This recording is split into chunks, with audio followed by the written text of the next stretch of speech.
Confidence is often mistaken for truth. Confidence is one of the most deceptive signals the human mind relies on when deciding what to believe. When someone speaks with certainty, steady tone, and unwavering posture, our brain instinctively relaxes. We don't consciously choose to trust them. Trust is triggered automatically. Confidence feels like control, and the mind is drawn to control the way it's drawn to oxygen in moments of uncertainty. This bias is rooted deep in survival psychology. For most of human history, hesitation meant danger. Groups survived by following leaders who appeared decisive, even when they were wrong. Certainty moved people forward, while doubt slowed them down. That ancient wiring still operates today, even though confidence no longer guarantees accuracy. As a result, a confident lie often feels safer than a hesitant truth. What makes this effect dangerous is how effortlessly it bypasses logic. A person who speaks without pauses, avoids qualifiers, and never second-guesses themselves activates an emotional shortcut in the listener's brain. Certainty is mistaken for knowledge. Authority is mistaken for competence. Assertiveness is mistaken for honesty. This is why misinformation spreads faster than facts and why bold claims outperform careful explanations. Confidence also creates social pressure. Questioning a confident person feels uncomfortable, almost rebellious. Disagreement risks conflict, embarrassment, or being perceived as ignorant. Many people comply internally, even when something feels off, simply to avoid that discomfort. This effect thrives in classrooms, workplaces, media, and leadership roles, where certainty is rewarded and doubt is punished. Over time, people learn to perform confidence instead of seeking truth. The most unsettling part is that confidence doesn't just convince others, it convinces the speaker too. Once certainty replaces curiosity, reality stops being questioned. Authority figures are believed without verification. Authority has a unique power over the human mind because it offers relief from uncertainty. When someone is perceived as an expert, a leader, or a figure of status, the brain instinctively shifts responsibility away from itself. Instead of asking, "Is this true?" the mind quietly asks, "Who said it?" and often stops there. Trust is transferred upward, and skepticism fades without resistance. This response is rooted in early conditioning. From childhood, authority figures such as parents, teachers, and institutions are positioned as sources of safety and knowledge. Questioning them is often discouraged or subtly punished, while obedience is rewarded. Over time, the brain learns that compliance equals protection. That lesson doesn't disappear with age, it simply becomes more sophisticated. When an authority figure speaks, their confidence is amplified by symbols of power, titles, uniforms, credentials, platforms, and even tone of voice signal dominance and expertise. These cues trigger an automatic mental shortcut that bypasses verification. The brain assumes that someone in authority must have already done the thinking, the checking, and the reasoning, making personal scrutiny feel unnecessary or even disrespectful. Emotionally, authority creates pressure. Challenging someone above you risks embarrassment, rejection, or consequences. Even when something sounds wrong, the discomfort of questioning authority often outweighs the discomfort of accepting falsehood. Silence becomes easier than resistance, and belief becomes passive rather than deliberate. This effect is especially dangerous because authority doesn't require truth to function. Once a role is established, statements gain weight regardless of accuracy. Over time, repeated exposure to unchallenged authority trains people to equate position with correctness. The most unsettling part is that authority doesn't need to demand belief. Belief is freely given, quietly, by a mind eager to feel safe, guided, and absolved from doubt. Repetition makes false ideas feel true.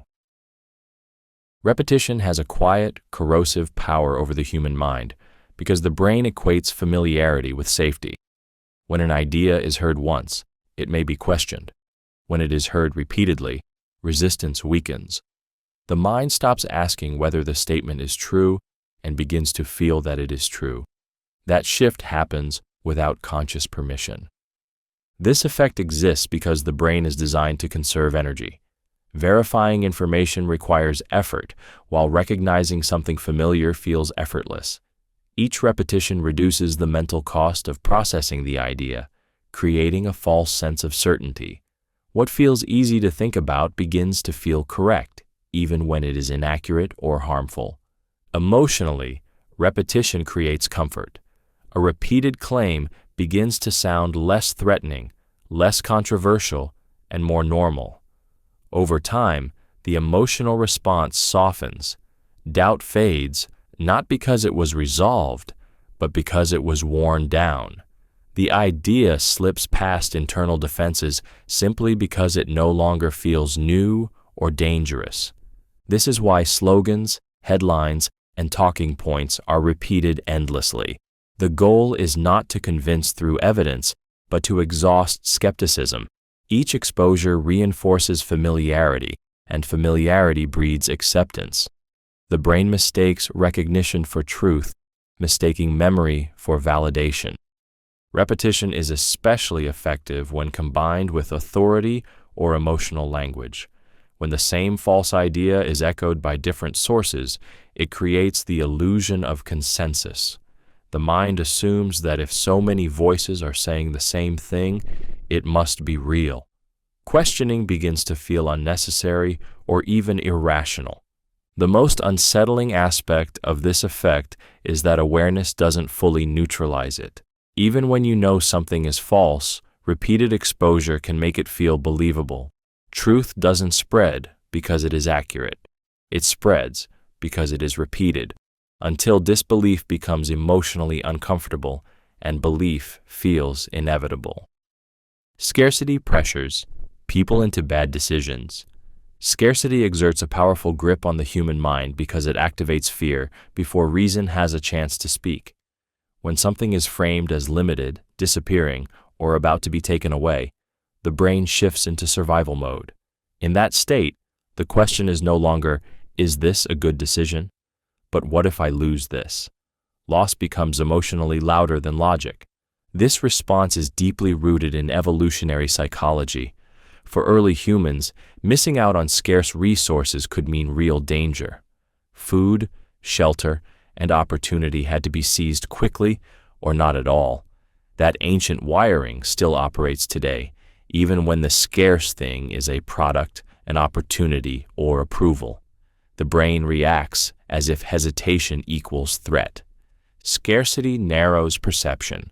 When time or availability feels limited, attention collapses onto the object of desire. Alternatives fade from view. Risks are minimized, flaws are ignored, and consequences are postponed in the mind. Emotion takes control, and urgency feels like clarity. The pressure to act now creates the illusion that thinking later is acceptable. Emotionally, scarcity creates anxiety mixed with excitement. That combination is intoxicating. The fear of missing out blends with the promise of reward, pushing people to override their own boundaries. Decisions made under scarcity often feel justified in the moment and regrettable in hindsight. This tactic is widely used because it doesn't require deception, only framing. By suggesting that something is rare, exclusive, or fleeting, resistance collapses. The most dangerous part is that once the decision is made, the mind quickly rationalizes it to protect self-image. Scarcity doesn't just rush decisions, it rewrites memory, making impulsive choices feel necessary, inevitable, and emotionally correct. Social proof overrides independent thinking. Social proof has a silent authority over the human mind because belonging feels safer than being right. When people see others believing, choosing, or approving something, The brain interprets that consensus as evidence. Instead of evaluating the situation independently, the mind asks a simpler, more comforting question: what is everyone else doing? Once that answer appears clear, personal judgment quietly steps aside. This mechanism is rooted in survival. For most of human history, being excluded from the group meant danger. Alignment with the tribe increased chances of protection, resources, and survival. Standing alone, even with better reasoning, carried emotional and physical risk. That ancient fear still exists, shaping modern decisions in ways that feel rational but are emotionally driven.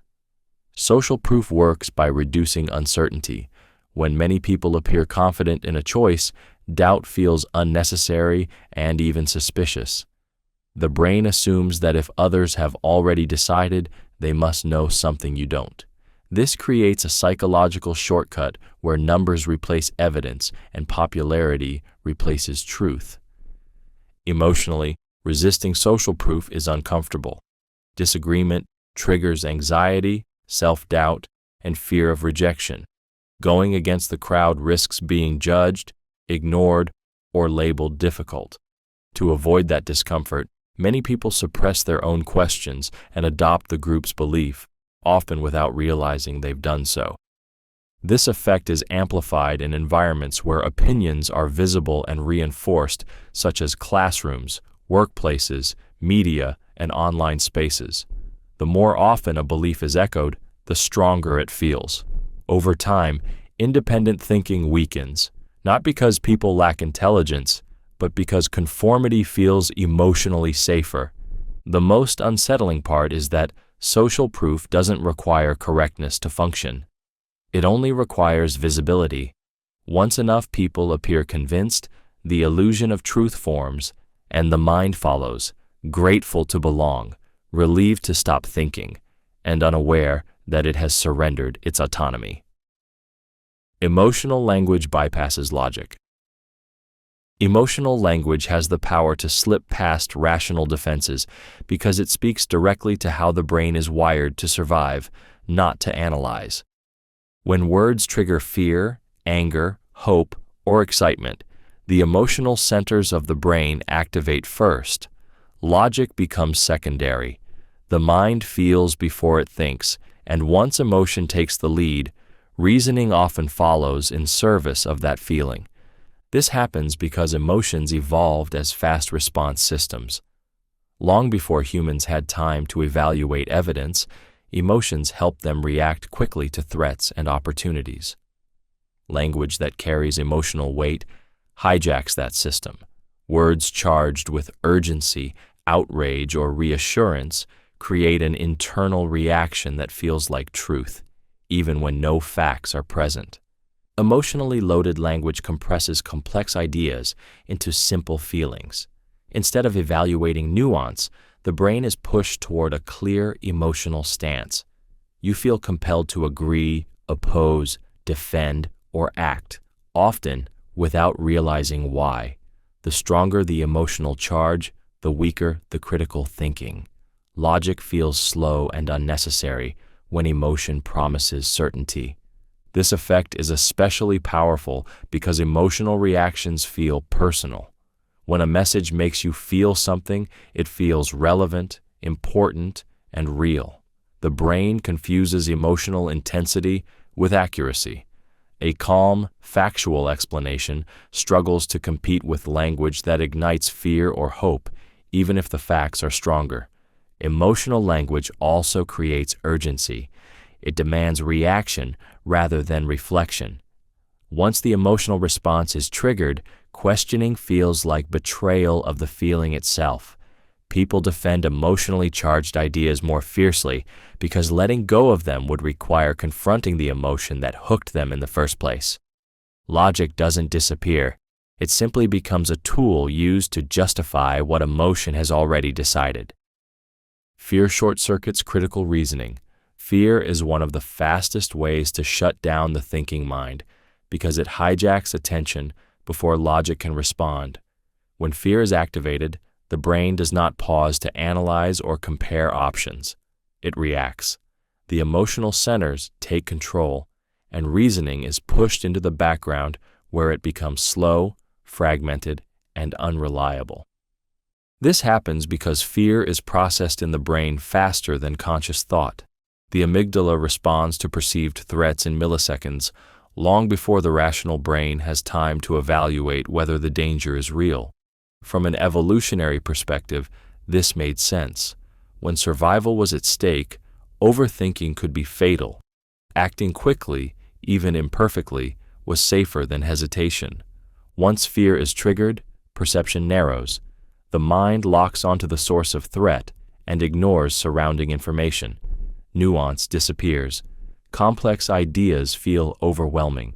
Questions that would normally arise are suppressed by the urgent need to feel safe again. Fear creates tunnel vision, making extreme options feel like the only options. Emotionally, fear creates dependency. In a fearful state, people seek certainty, authority, and reassurance.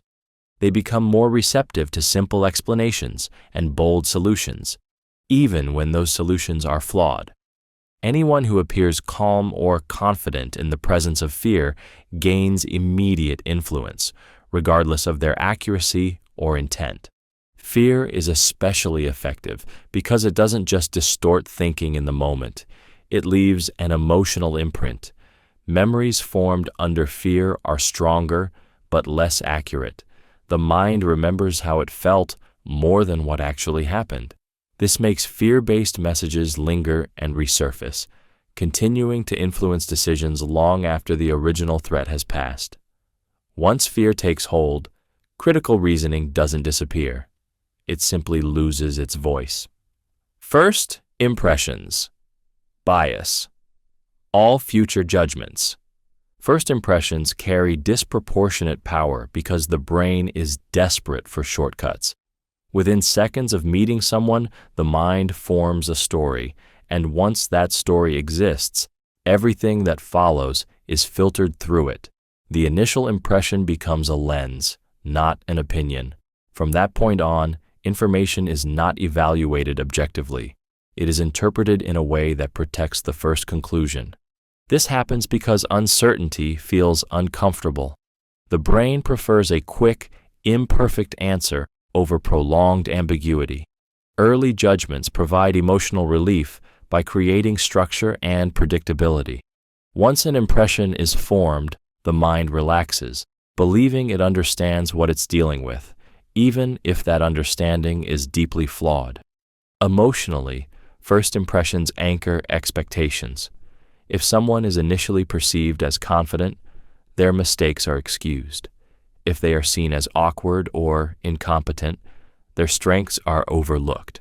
The same behavior can be interpreted as charming or suspicious, depending entirely on that first mental label. Reality bends to fit the initial narrative. This bias is reinforced through confirmation. The brain selectively notices evidence that supports its original judgment while ignoring contradictions. Over time, the impression feels increasingly proven, not because it was accurate, but because opposing information was filtered out. The mind confuses consistency with correctness. First impressions are especially dangerous because they feel intuitive and personal. People trust them as gut instincts, rarely questioning their origin. Challenging a first impression feels like questioning one's own perception, which triggers discomfort and resistance. As a result, many judgments remain frozen at the moment of first contact. The most unsettling aspect is that first impressions don't just affect how we see others, they affect how others are allowed to show up. Once someone is categorized, their future behavior is interpreted through that category, shaping opportunities, trust, and outcomes long after the first moment has passed. Silence pressures others to fill gaps. Silence is one of the most uncomfortable experiences for the human mind because the brain is wired to seek closure. When a conversation suddenly pauses, tension rises internally. The quiet feels unfinished, unstable, almost threatening. In that moment, the mind rushes to restore balance, often by speaking without intention or restraint. This reaction is rooted in social conditioning. From an early age, silence is associated with disapproval, awkwardness, or conflict. We learn that pauses mean something is wrong, that space must be filled, that stillness invites judgment. As a result, silence becomes emotionally loud. It demands resolution, even when no words are required. When someone deliberately remains silent, they shift psychological pressure onto the other person. The one who speaks first regains comfort, but often gives up control. They may over-explain, reveal more than intended, soften their position, or agree simply to end the discomfort. Silence creates an invisible power imbalance, where the quiet person appears composed while the speaker feels exposed. Emotionally, silence triggers anxiety and self-doubt. The mind starts to project meaning into the gap, wondering what the other person is thinking, judging, or withholding. That uncertainty can feel unbearable, pushing people to talk just to regain emotional stability. This effect is frequently used in negotiations, interrogations, and high-stakes conversations because it doesn't require confrontation. No words are needed to apply pressure. The absence of response becomes the tool. The most unsettling aspect of silence is that it feels passive, yet it actively shapes behavior. Words can be challenged or dismissed, but silence offers nothing to push against. It simply waits, calm and unmoving, until the other person breaks, not because they want to, but because their mind demands relief. Framing changes decisions without changing facts. Framing is one of the most unsettling psychological forces because it proves that facts alone do not guide human decisions. The way information is presented determines how it is felt, and feelings decide far more than logic ever will. When the same reality is described in different ways, the brain reacts as if it is facing entirely different situations, even though nothing factual has changed. This happens because the mind does not process information neutrally. It evaluates meaning through emotional shortcuts designed to protect, reward, and preserve the self. A situation framed as a potential gain triggers optimism and risk-taking, while the exact same situation framed as a potential loss triggers fear and caution. The facts remain identical, but the emotional lens alters perception so deeply that the choice feels obvious in both cases. Framing works because it exploits loss aversion. The brain is far more sensitive to what it might lose than to what it might gain. When a message emphasizes danger, risk, or missed opportunity, it activates anxiety. When it emphasizes safety, success, or certainty, it activates relief. Logic is still present, but it is drowned out by emotional urgency. This effect is especially powerful because it feels rational. People believe they are making objective decisions, unaware that their emotional response was engineered by wording, emphasis, and context. Framing doesn't force choices. It quietly guides them by shaping what feels important and what feels negligible. Over time, repeated exposure to certain frames trains the mind to see reality in narrow ways. Options that fall outside the frame feel unrealistic or unsafe. The most dangerous part is that once a frame is accepted, questioning it feels unnecessary. The decision feels self-made, even though the path was chosen for you long before you realized a choice existed. People comply more after small agreements. Small agreements have an outsized influence on human behavior because they quietly reshape identity. When someone agrees to a minor request, even something trivial, the brain begins to adjust its self-image. "I agreed to this" subtly turns into, "I'm the kind of person who agrees." That internal shift happens automatically, without reflection, and it sets the stage for larger compliance later. This effect works because humans crave consistency. Once we take a small action, our mind feels pressure to behave in ways that align with it. Saying yes once creates an emotional commitment that feels personal, not imposed. Refusing later feels uncomfortable, not because the new request is reasonable, but because inconsistency threatens our sense of integrity. Emotionally, small agreements feel safe. They don't trigger alarms or resistance. They appear harmless, polite, even cooperative, but each small yes lowers psychological defenses. The brain relaxes, assuming no danger is present, and stops monitoring intent. By the time a larger request appears, resistance feels abrupt and socially awkward. This technique is powerful because it disguises influence as choice. The person feels in control, unaware that momentum is being built. Each agreement strengthens a mental pathway that makes future compliance feel natural, expected, even self-driven. The pressure intensifies when agreements are public or acknowledged. Once others are aware of your initial compliance, the emotional cost of backing out increases. Pride, image, and social belonging become part of the equation. The most unsettling aspect is that people often believe they are acting freely, even as their behavior is being guided step by step.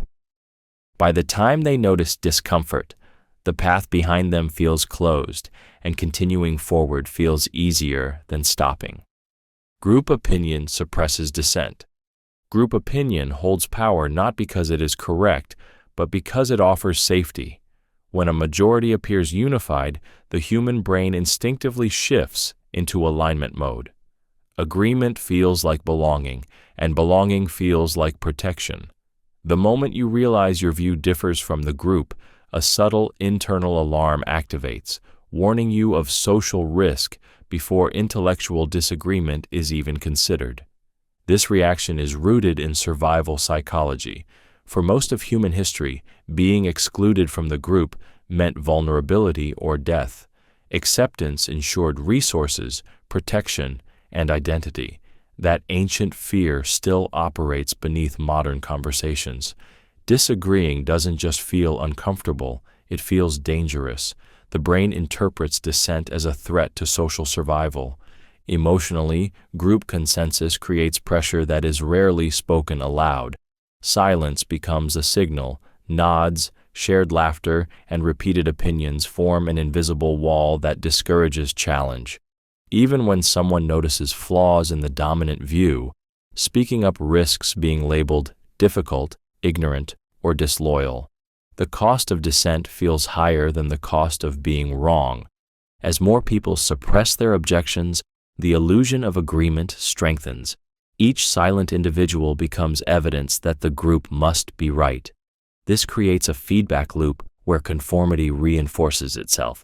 Over time, doubt doesn't disappear because it was resolved, but because it was buried under social pressure. What makes this effect especially dangerous is that it distorts reality. Intelligent, capable individuals begin to distrust their own perceptions. Private uncertainty grows while public agreement remains intact. The group moves forward with confidence, mistaking silence for consensus and conformity for truth. Once group opinion solidifies, dissent feels disruptive rather than necessary. Questioning becomes framed as betrayal, not inquiry. In that environment, false ideas don't need to be defended. They are protected by the quiet fear of standing alone. Familiarity creates false trust. Familiarity has a quiet way of disarming the mind because what feels known feels safe. When something or someone is encountered repeatedly, the brain lowers its guard without asking permission. Suspicion fades, not because danger has disappeared, but because the presence no longer feels unfamiliar. Comfort replaces caution, and trust forms without evidence. This effect exists because the brain is built to prioritize efficiency. Constant vigilance is exhausting, so the mind learns to relax around repeated stimuli. Faces, voices, phrases, and environments that are seen often begin to feel predictable, and predictability feels secure. Over time, the emotional response shifts from alertness to ease, even when no real information has been gained. Familiarity doesn't verify character or truth, yet it creates the illusion of both. A familiar person feels honest. A repeated message feels accurate. A well-known source feels reliable. The brain mistakes recognition for credibility, assuming that what is often seen must have been vetted already. That assumption rarely gets questioned. Emotionally, familiarity reduces fear. The anxiety that normally accompanies new information dissolves, making the mind more receptive and less critical. People stop analyzing and start accepting. This is why repeated exposure to the same ideas, narratives, or individuals slowly erodes skepticism, even when logic would advise caution. This effect is widely used in media, advertising, leadership, and persuasion. The goal is not to prove trustworthiness, but to create presence. Once familiarity is established, trust follows automatically without requiring proof. The most dangerous part of familiarity is how innocent it feels. There is no pressure, no urgency, no overt persuasion. Trust grows quietly, almost invisibly, until one day it feels wrong to question what has simply always been there. Urgency reduces skepticism. Urgency is a psychological accelerant that short-circuits critical thinking by making time feel like an enemy. When something is presented as needing immediate action, the brain interprets delay as danger. The moment urgency is introduced, skepticism weakens, not because doubts disappear, but because they feel too slow to entertain.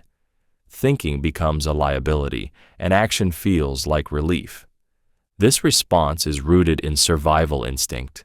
In high-threat situations, hesitation could be fatal, so the brain evolved to prioritize speed over accuracy. That same mechanism activates when deadlines, countdowns, or last-chance warnings appear, even if no real threat exists. The mind reacts as if waiting equals loss, pushing logic aside in favor of motion. Urgency narrows attention and compresses perception. Alternatives vanish, risks feel distant, and questions feel inconvenient. Emotional pressure replaces evaluation. The faster the decision must be made, the less likely the brain is to verify information, seek second opinions, or notice inconsistencies. Doubt feels dangerous because it slows momentum. Emotionally, urgency creates stress mixed with false clarity. The discomfort of not acting becomes stronger than the discomfort of being wrong. People comply not because they are convinced, but because they want the tension to end. Action becomes a way to escape anxiety rather than a thoughtful choice. This effect is especially effective when paired with authority, scarcity, or emotional language. Urgency gives messages a sense of importance that feels unquestionable. The most dangerous aspect is that once urgency has passed, skepticism often returns too late. The decision is already made, and the mind quickly rationalizes it to protect itself from regret. Labels shape identity and behavior. Labels have a powerful influence over human behavior because they don't just describe people, they define them. When a label is applied, especially by an authority or a group, the brain begins to treat it as a truth about the self. What starts as a word slowly becomes an identity, and identity quietly dictates behavior. This effect forms early in life. Being called smart, lazy, difficult, or talented doesn't just describe a moment, it creates an expectation. The mind adapts to meet that expectation, often without awareness. Once a label is internalized, behavior shifts to stay consistent with it because consistency feels safe and familiar. Emotionally, labels offer certainty. They simplify a complex inner world into something understandable and stable. Even negative labels can feel grounding because they explain why things are the way they are. Letting go of a label creates discomfort because it forces the mind to confront uncertainty and rewrite its story.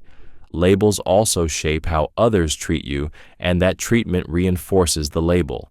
When people expect certain behavior, they respond in ways that subtly encourage it. Over time, this feedback loop strengthens the identity until the label feels earned rather than imposed.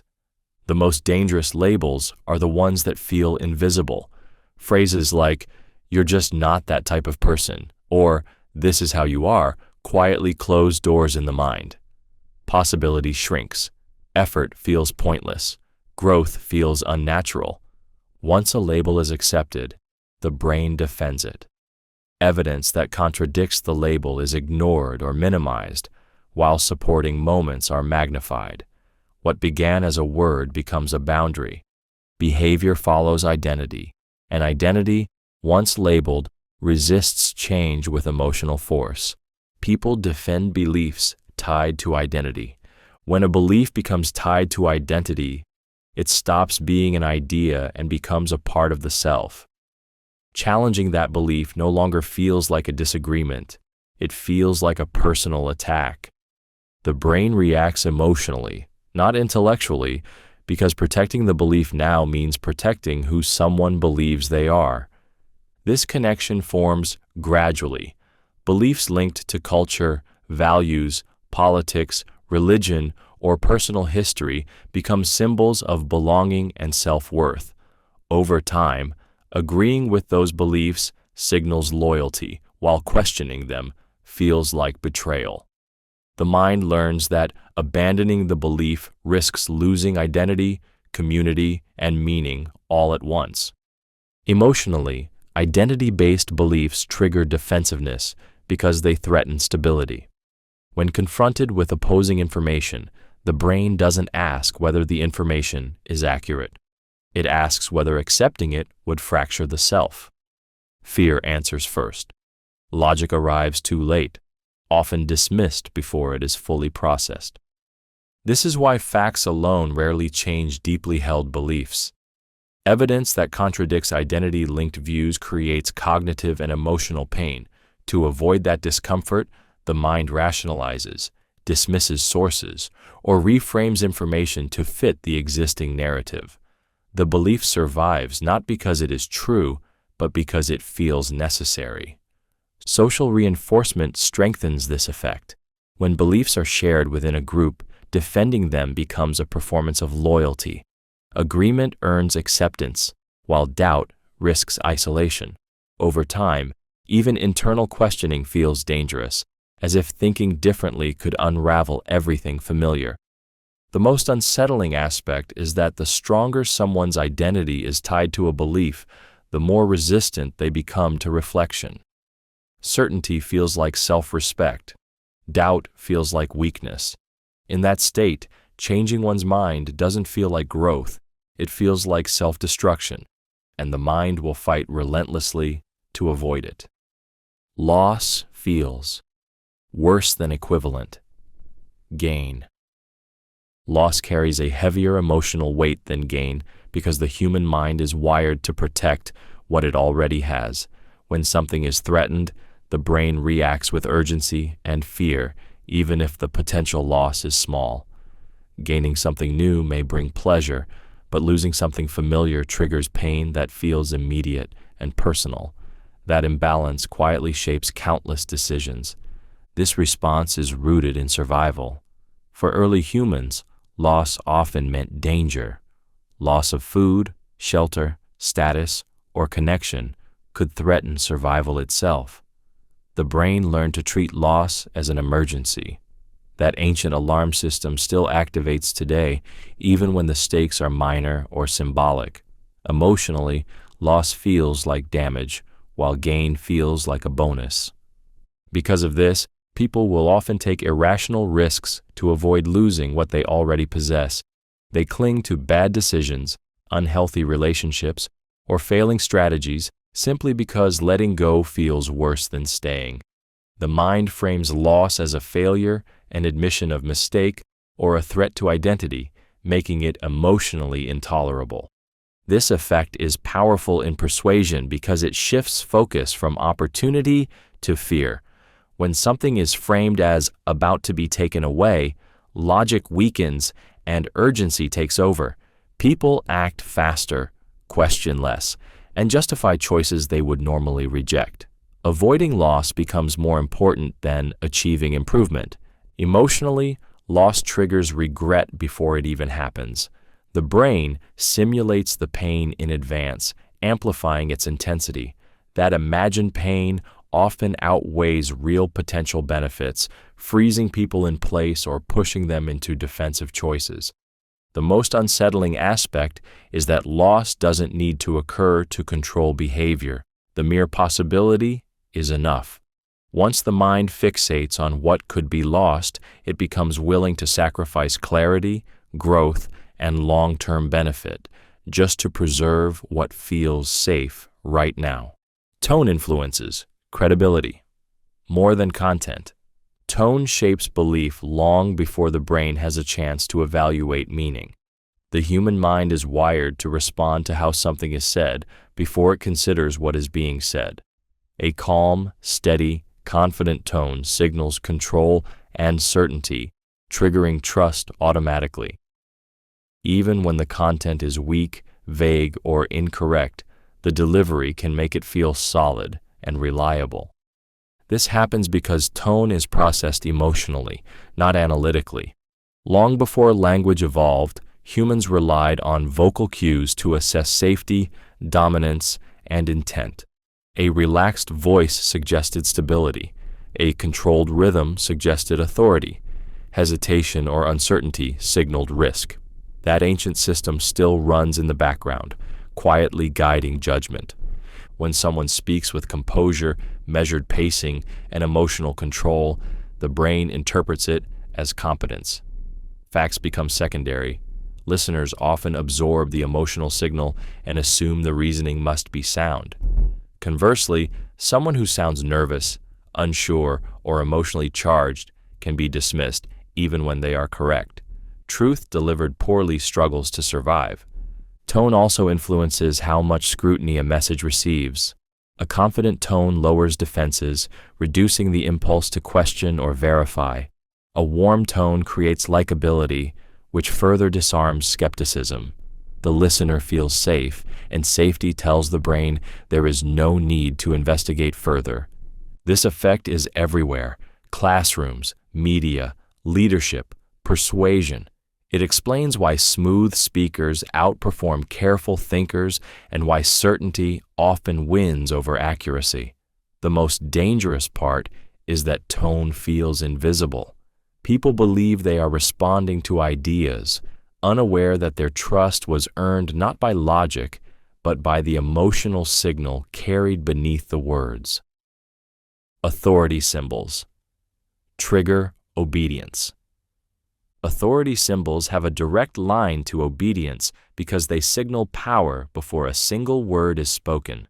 Uniforms, titles, credentials, badges, formal language, and elevated platforms all communicate the same message to the brain: this person is above you. The moment that signal is received, the mind subtly shifts from evaluation to submission. This response is conditioned early. From childhood, symbols of authority are associated with rules, punishment, and approval. Teachers stand at the front. Parents make decisions. Institutions display logos and titles. Over time, the brain learns that authority symbols represent control and consequence. Questioning them feels risky, even when no real danger exists. Emotionally, authority symbols reduce personal responsibility. When someone appears officially sanctioned, the mind feels relieved of the burden of thinking independently. Obedience becomes a way to feel safe, correct, and aligned with order. The question, "Is this right?" is quietly replaced with, "Is this allowed?" or "Is this expected?" These symbols also suppress doubt in others.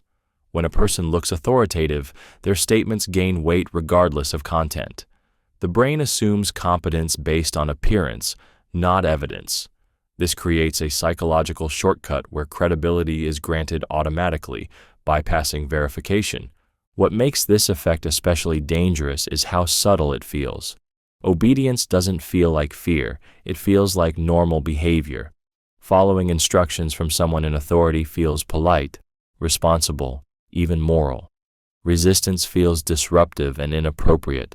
Once authority symbols are present, people are more likely to comply with requests they would otherwise question. The power doesn't come from the individual alone, but from what they represent.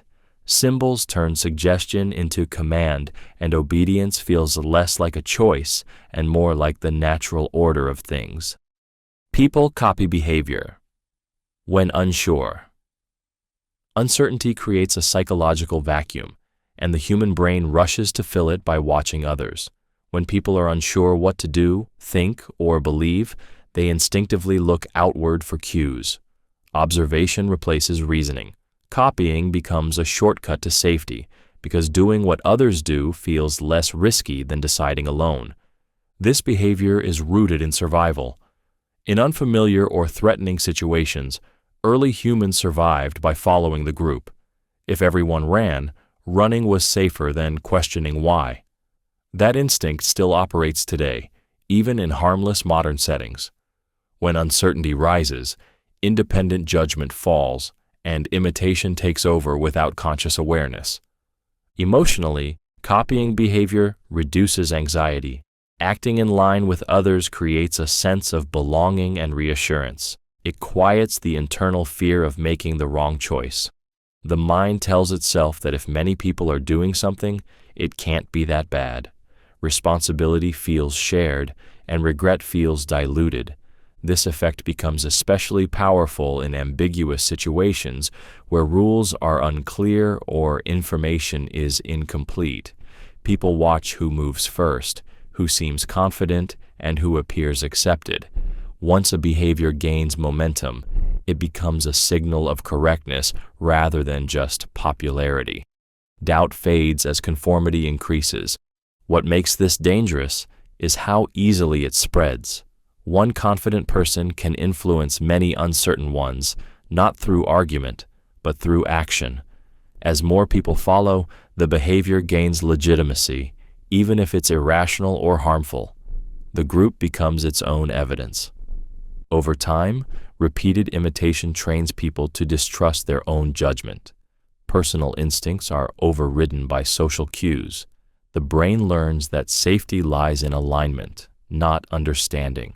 In moments of uncertainty, copying doesn't feel like weakness. It feels like wisdom, even when it leads everyone in the same wrong direction. Confidence spreads emotionally in groups. Confidence is contagious because humans are deeply attuned to the emotional signals of those around them. In group settings, the brain constantly scans for cues about how to feel and how to act. When one person displays strong confidence, it sends a signal of certainty and control that others instinctively absorb. Without discussion or evidence, that emotional state begins to spread. This happens because the brain relies on emotional shortcuts in social environments. Evaluating every idea independently is exhausting, so the mind looks for emotional leaders to follow. Confidence feels like stability, and in uncertain situations, stability is magnetic. People unconsciously mirror the posture, tone, and certainty of the most assured individual in the room. Emotionally, confidence reduces anxiety. When someone appears sure, others feel relieved from the burden of doubt. That relief creates attachment. The group begins to lean on the confident individual, allowing their certainty to replace collective reasoning. Over time, the group's emotional state aligns with that confidence, even if the underlying idea is flawed. This effect intensifies under pressure. In moments of uncertainty, fear, or urgency, groups are even more likely to adopt the confidence of a single voice. Doubt feels dangerous, while confidence feels like direction. The emotional comfort of having someone who knows what they're doing overrides the need for verification. The danger is that confidence spreads faster than accuracy. Once a group emotionally commits to a confident stance, questioning it feels disruptive and socially risky. Skepticism is reframed as negativity or weakness, and hesitation is mistaken for incompetence. The most unsettling part is that confidence doesn't need to be justified to dominate a group. It only needs to be expressed strongly and consistently. Once it takes hold emotionally, the group moves together, unified not by truth, but by the shared feeling of certainty. Stories override statistics. Stories have a unique power over the human mind because they speak directly to emotion, not calculation. When people hear statistics, the brain shifts into analysis mode, which requires effort and distance. When people hear a story, the brain steps inside it. Attention narrows, empathy activates, and logic quietly moves to the background. What feels real becomes more persuasive than what is true. This happens because the brain evolved to learn through narrative, not numbers. Long before data and charts existed, humans passed knowledge through stories that carried meaning, danger, and survival lessons. A single vivid example could shape behavior more effectively than abstract probabilities. That wiring remains intact even in a world dominated by information. Emotionally, stories create identification. When a listener connects with a character, their experiences begin to feel personal. Fear, hope, anger, and relief are mirrored internally, making the message memorable and impactful. Statistics describe patterns. Stories create consequences. The mind gives more weight to what it can feel than to what it can calculate. This is why one emotional anecdote can outweigh mountains of data. A rare event told vividly feels more significant than common outcomes expressed numerically. The emotional brain treats the story as evidence, even when it is statistically irrelevant or misleading. Stories also reduce skepticism. When people are emotionally engaged, they are less likely to question accuracy. Doubt feels disruptive to the experience, so the mind suspends critical thinking to stay immersed. The most dangerous part is that stories don't need to be representative to be persuasive. They only need to be compelling. Once emotion takes over, numbers lose their voice, and belief follows feeling rather than fact. Public commitment locks behavior.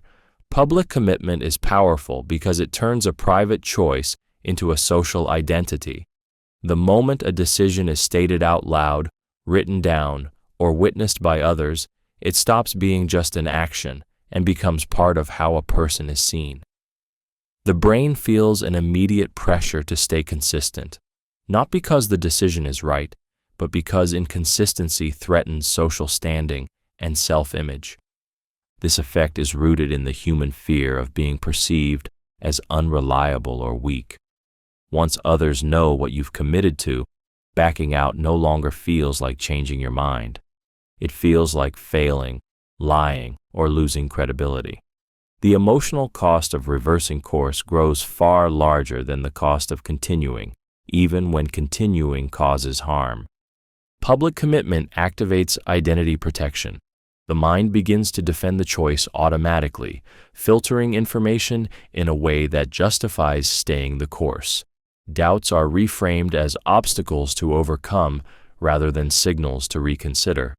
Evidence against the commitment feels like a personal attack because the decision is now tied to reputation. Emotionally, this creates a trap. Pride and shame become the guards. Pride pushes you forward to prove consistency. Shame pulls you back from admitting error.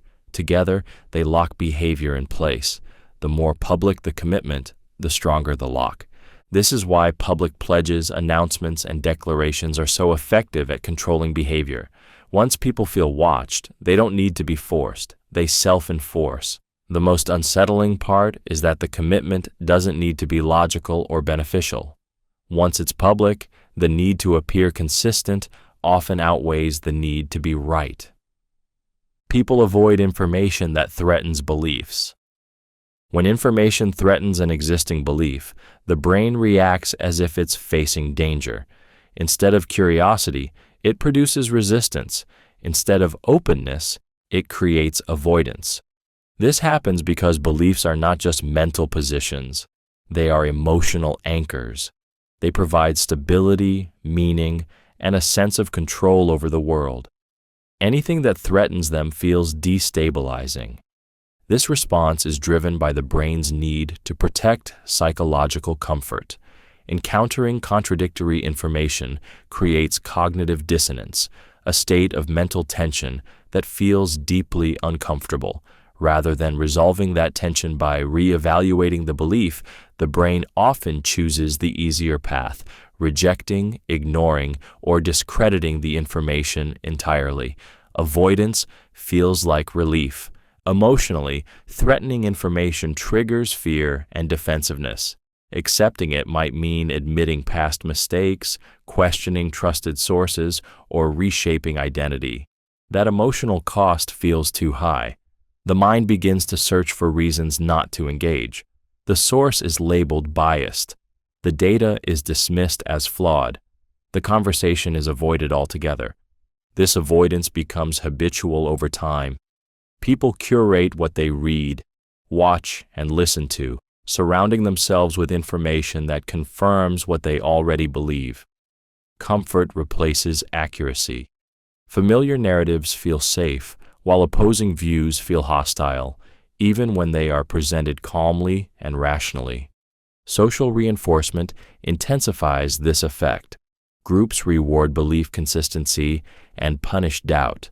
Agreeing feels validating, while questioning feels isolating. Eventually, even internal curiosity is suppressed. The mind learns that peace comes not from understanding reality, but from protecting belief. The most dangerous part is that avoidance feels like intelligence. People believe they are being selective or discerning, when in reality they are shielding themselves from growth. Truth doesn't fail to reach them because it is weak. It fails because it is emotionally inconvenient. Flattery lowers defenses. Flattery works because it speaks directly to the part of the mind that wants to feel seen, valued, and affirmed. When someone offers praise, the brain releases a subtle reward response. Attention narrows, emotions soften, and skepticism fades. What feels like kindness quietly becomes influence, not through force, but through validation. This effect is powerful because praise triggers identity reinforcement. Compliments don't just describe behavior, they imply something about who a person is. Being told you're smart, insightful, or trustworthy strengthens self-image, and the mind instinctively protects that image. Once flattered, people become more receptive to the person who made them feel good, associating them with safety and approval. Emotionally, flattery creates warmth and obligation. The praised individual feels a subtle pressure to reciprocate, whether through agreement, openness, or compliance. Questioning or resisting the flatterer suddenly feels uncomfortable, almost rude, because doing so risks disrupting the positive emotional exchange. Flattery also lowers critical thinking by shifting focus inward. Instead of analyzing the situation objectively, attention moves toward maintaining the pleasant emotional state. The mind becomes less vigilant, more permissive, and more willing to accept suggestions that align with the positive identity being reinforced. This is why flattery is so effective in persuasion, manipulation, and influence. It bypasses logic entirely and works on emotional alignment. Once someone feels admired, they assume good intent, even when none has been earned. The most dangerous aspect of flattery is that it doesn't need to be sincere. Even exaggerated or poorly timed praise can be effective if it resonates emotionally. When awareness drops, defenses follow, and trust is granted not because it was proven, but because it felt good to receive. Ambiguity increases suggestibility. Ambiguity weakens the mind's defenses because uncertainty creates discomfort. The brain, urgently wants to escape. When information is unclear, incomplete, or vaguely defined, the mind begins searching for stability. In that vulnerable state, people become far more open to influence, guidance, and suggestion, often without realizing it. The human brain is not built to sit comfortably with the unknown. Uncertainty triggers anxiety, and anxiety demands resolution. When clear answers are missing, the mind looks outward for cues on what to believe, how to feel, and what to do next. This makes ambiguous situations fertile ground for manipulation, because whoever provides clarity gains power. Ambiguity also shifts authority. When facts are vague, confidence becomes the deciding factor. The person who speaks with certainty, even without substance, feels like a guide through chaos. The brain rewards them with trust, not because they are right, but because they reduce emotional discomfort. Relief is mistaken for truth. Emotionally, ambiguity creates a subtle dependency. People begin to doubt their own judgment and look for reassurance. Suggestions slip in easily because resistance requires confidence, and confidence erodes when nothing feels solid. The less defined the situation, the more malleable perception becomes. This effect is often used deliberately by keeping language vague, goals undefined, or consequences unclear. Ambiguous praise, unclear rules, or open-ended threats keep people mentally off balance, constantly adjusting themselves in search of approval or safety. The mind fills in gaps with assumptions, often ones planted by whoever controls the narrative. The most dangerous part of ambiguity is that it feels neutral. It doesn't announce itself as pressure or control. Yet the longer uncertainty lingers, the more the mind surrenders autonomy, trading clarity for comfort, and allowing suggestion to quietly take the place of independent thought. Fear narrows. Attention to one option. Fear has a unique ability to collapse the mind's field of vision until only a single path feels visible. When fear is activated, the brain shifts from exploration to survival. Possibilities disappear, alternatives fade. What remains is the option that promises the fastest escape from discomfort, regardless of long-term consequences.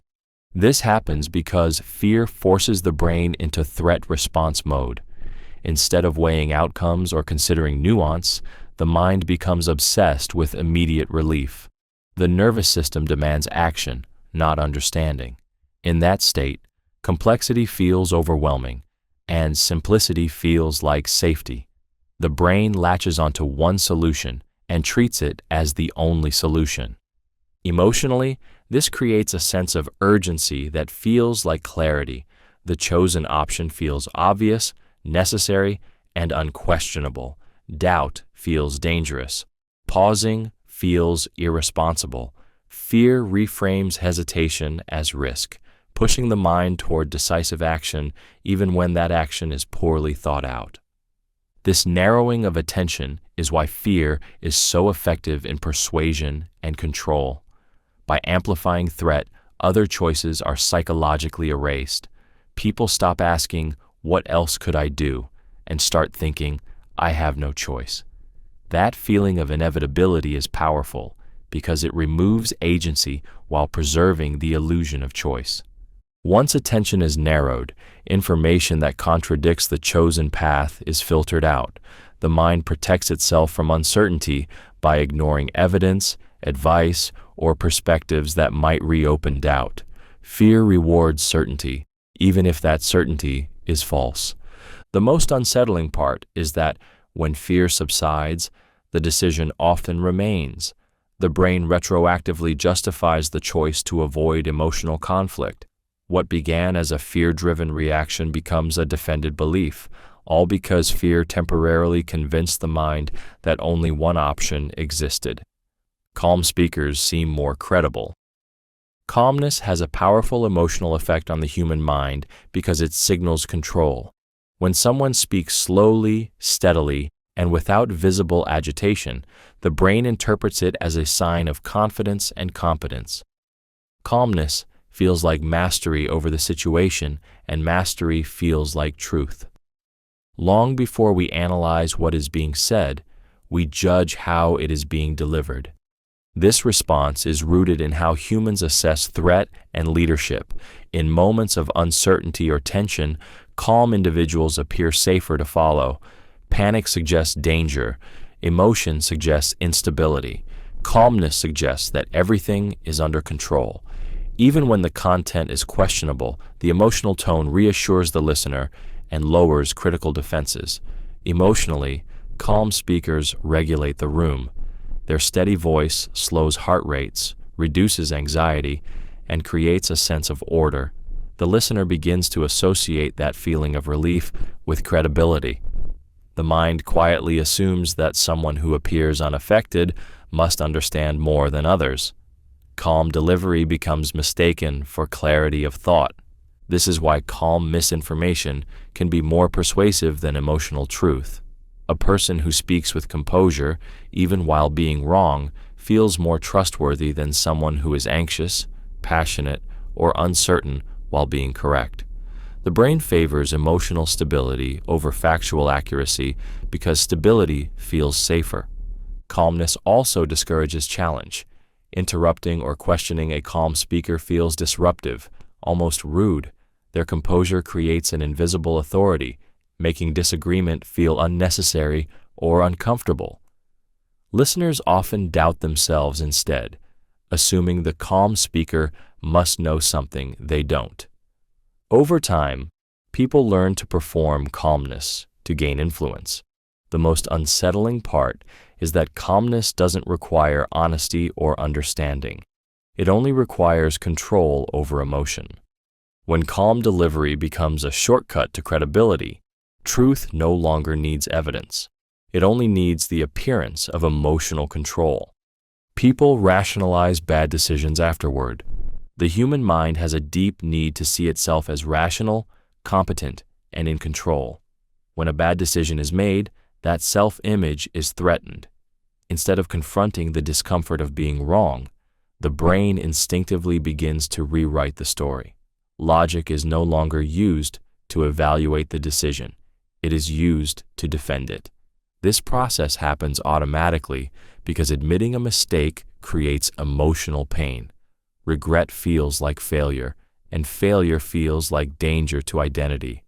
To avoid that pain, the mind searches for justifications, selectively focusing on information that supports the choice while ignoring evidence that contradicts it. What began as a poor decision slowly transforms into a reasonable choice given the circumstances. Emotionally, rationalization restores stability. It soothes anxiety and protects self-worth. The brain convinces itself that the outcome was unavoidable, that the alternatives were worse, or that the lesson learned made the decision worthwhile. These explanations feel true because they are emotionally necessary, not because they are accurate. This effect strengthens over time. The more effort, money, or identity invested in a decision, the harder it becomes to admit it was wrong. Backtracking would mean accepting loss, embarrassment, or wasted effort. Rationalization becomes a shield against that realization, allowing people to continue forward without confronting reality. In social settings, this effect intensifies. Admitting a mistake publicly risks judgment, so people double down even harder. Confidence replaces reflection, and defense replaces curiosity. The original decision becomes untouchable.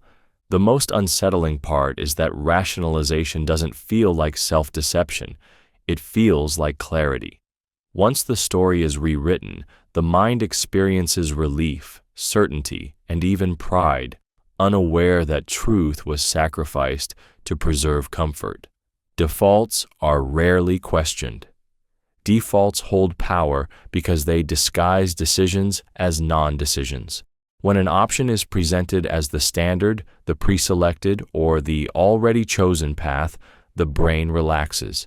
It feels safe to assume that what is default exists for a good reason. Instead of actively choosing, people drift, mistaking passivity for consent. This happens because decision-making is mentally expensive. Every choice requires effort, responsibility, and the risk of regret. Defaults remove that burden. They offer an emotional shortcut. If something is already set, then following it feels easier and less risky than changing it. The mind interprets default settings as recommendations, even when no recommendation was intended. Emotionally, defaults reduce anxiety. Opting out feels like disruption, while staying in feels normal. Questioning the default can trigger doubt, fear of missing something important, or fear of making the wrong move. As a result, many people stick with the pre-selected option simply to avoid the discomfort of choice. This effect is powerful because it operates silently. People often believe they are acting freely, unaware that the most important decision was already made for them before they engaged. Defaults shape behavior not through force, but through inertia. Once a path is set, changing direction requires awareness, confidence, and energy that many people never summon. Defaults are especially effective in complex systems where alternatives require effort to uncover. Over time, repeated compliance trains the mind to accept the default as correct, ethical, or optimal. The most unsettling part is that defaults don't need persuasion. They only need you to stay still. In that stillness, choice disappears, and compliance feels like doing nothing at all. People equate effort with value. Effort has a powerful emotional effect on how the brain assigns value because struggle feels meaningful. When something requires time, energy, or sacrifice, the mind instinctively assumes it must be important. Otherwise, the effort would feel wasted. To avoid that discomfort, the brain upgrades the value of the outcome, even when the result doesn't objectively deserve it. This response is rooted in a deep need to protect self-image. Admitting that something you worked hard for isn't valuable creates cognitive pain. It implies poor judgment, misplaced priorities, or vulnerability. To avoid that emotional threat, the mind reframes effort as proof of worth. The harder something was to obtain, the more meaningful it becomes in memory. Emotionally, effort creates attachment. Struggle builds a story, and stories anchor identity. When effort is involved, the outcome feels personal, not neutral. Criticism of the result feels like criticism of the self because the work invested becomes part of who you are. This makes people defend low-quality results simply because they required sacrifice. This effect is often exploited by systems that demand endurance before reward. Long processes, complex rules, and artificial difficulty increase perceived value by forcing investment. Once effort has been spent, walking away feels like loss, not freedom. Effort also distorts comparison. Something that was easy for others may be dismissed as inferior, while something that was difficult feels superior, regardless of results. The brain equates pain with purpose and struggle with legitimacy. The most unsettling aspect is how quietly this bias locks people in place. The more effort invested, the harder it becomes to question the value of what was pursued. Instead of asking whether something is worthwhile, the mind asks how to justify the effort already spent. Value stops being measured by outcome and becomes defined by endurance. Overconfidence hides incompetence. Overconfidence has a dangerous ability to disguise lack of knowledge because the human brain associates certainty with capability. When someone speaks decisively, rarely hesitates, and projects absolute assurance, the mind assumes competence without demanding proof. Confidence fills the gaps where understanding should be questioned, creating an illusion of mastery that feels convincing and reassuring. This effect exists because people are uncomfortable with uncertainty. Ambiguity creates anxiety, while overconfidence offers emotional relief. A person who appears to know provides a sense of direction, even if that direction is wrong. The brain prefers a flawed answer delivered confidently over a correct answer delivered cautiously, because confidence feels like control. Emotionally, overconfidence suppresses scrutiny. Listeners feel less motivated to verify claims because doubt seems unnecessary. Questioning a confident individual can feel awkward or confrontational, as if challenging them would expose one's own ignorance. As a result, incompetence hides behind bold statements and authoritative tone. Overconfident individuals often lack awareness of their limitations, which paradoxically strengthens the illusion. Without recognizing what they don't know, they speak without restraint. This absence of self-doubt makes them appear decisive and knowledgeable, while more competent individuals hesitate because they understand complexity. The contrast makes expertise look uncertain and ignorance look strong. In group settings, overconfidence dominates. Louder voices shape decisions, steer conversations, and influence outcomes, even when they lack substance. Others defer not because the ideas are sound, but because certainty creates pressure to agree. The most unsettling part is that overconfidence doesn't just mislead others, it protects itself. Mistakes are ignored, reframed, or blamed elsewhere. Feedback is dismissed. Growth stops. In that state, incompetence remains hidden, not by deception, but by the powerful emotional illusion that certainty creates. Emotional validation reduces resistance. Emotional validation disarms the mind because it satisfies a deeper need than logic ever could: the need to feel understood.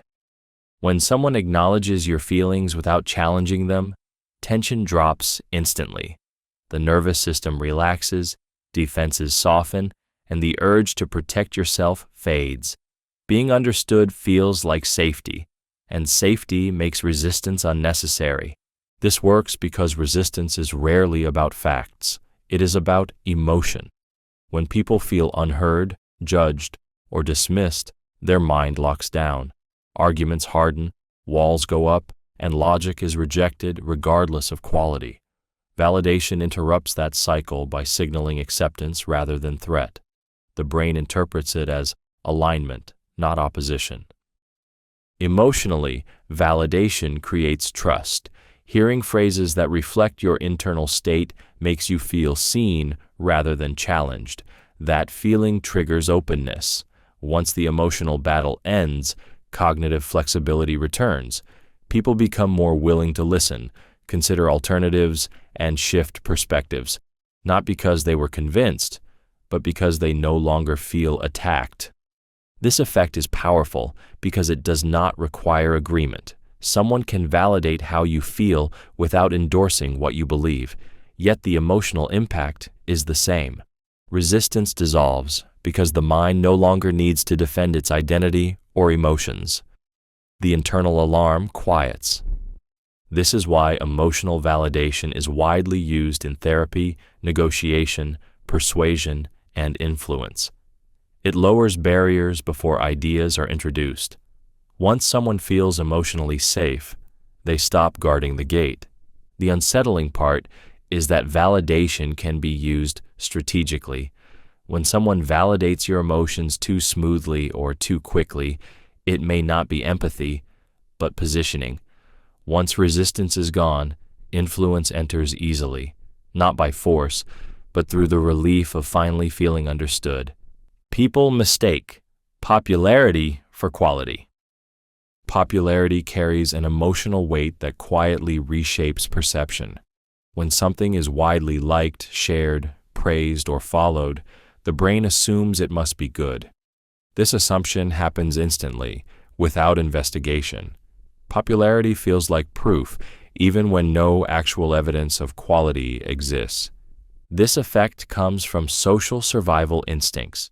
For most of human history, aligning with the group increased chances of safety and belonging.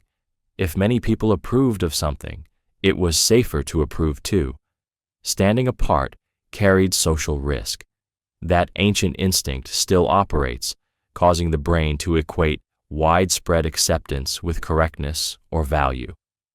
Popularity also reduces effort. If many others have chosen something, the mind feels relieved of responsibility. So many people can't be wrong becomes a comforting shortcut. Instead of evaluating substance, the brain relies on numbers as a substitute for judgment.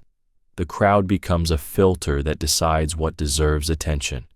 Emotionally, popularity triggers fear of missing out and desire for belonging. Liking what others like feels socially safe. Disliking it feels isolating. This pressure subtly nudges people to reinterpret their own preferences, often convincing themselves they enjoy something simply because others do. This effect is amplified in environments where visibility equals legitimacy. Views, likes, applause, and rankings create the illusion of merit. Over time, exposure alone breeds familiarity, and familiarity strengthens acceptance. Quality becomes secondary to recognition. The most dangerous part is that popularity can sustain itself even when quality declines. Once something is labeled as widely loved, questioning it feels unnecessary or arrogant. The mind stops asking whether it's actually good and starts asking why it's so popular, quietly accepting the answer as self-evident. Repetition beats evidence. Repetition has a quiet dominance over truth because the brain is built to trust what it encounters often. Evidence requires effort to evaluate, compare, and understand. Repetition requires nothing but exposure. Over time, the mind begins to favor what feels familiar over what is proven, because familiarity feels safe and effortless. Each repeated idea becomes easier to process, and that ease is misinterpreted as correctness. The brain confuses fluency with truth. What once sounded questionable starts to feel normal, then reasonable, then obvious. Evidence may contradict it, but contradiction feels uncomfortable when familiarity has already taken root. Emotionally, repetition creates a sense of stability. Hearing the same message again and again reduces uncertainty and lowers anxiety. The mind gravitates toward ideas that feel settled rather than ideas that demand constant reassessment. This makes repetition emotionally rewarding, even when it reinforces falsehoods. This effect is why simple claims repeated often overpower complex facts presented rarely. Evidence tends to be nuanced and conditional, while repetition is blunt and absolute. The brain prefers certainty over complexity, especially under stress. As a result, the loudest idea wins, not the most accurate one. Repetition also creates the illusion of consensus. When the same message appears across different voices or platforms, the mind assumes widespread agreement. The source becomes irrelevant. What matters is frequency. The idea feels socially validated, even if it is unsupported. The most disturbing part is that evidence doesn't disappear, it simply loses emotional weight. Facts feel cold and distant compared to the warm familiarity of repetition. Over time, people stop asking for proof and start asking why anyone would doubt something that feels so obviously true. People prefer simple explanations.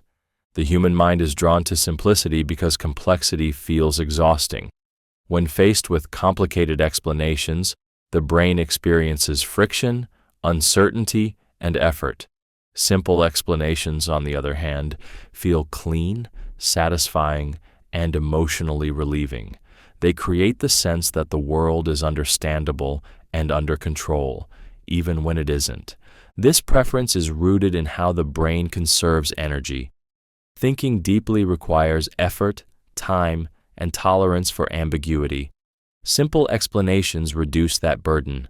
They offer quick closure, allowing the mind to move on without wrestling with nuance. The brain isn't asking whether the explanation is complete or accurate. It's asking whether it feels easy to accept. Emotionally, simplicity feels reassuring. A clear cause, a single reason, or an obvious answer calms anxiety. Complexity introduces doubt and forces the uncomfortable admission that reality may be messy or unresolved. Simple explanations protect people from that discomfort by offering certainty, even if that certainty is false. This is why oversimplified narratives spread so easily. They assign blame quickly, create heroes and villains, and reduce complex systems into digestible stories. The emotional payoff is immediate. Confusion disappears, replaced by confidence.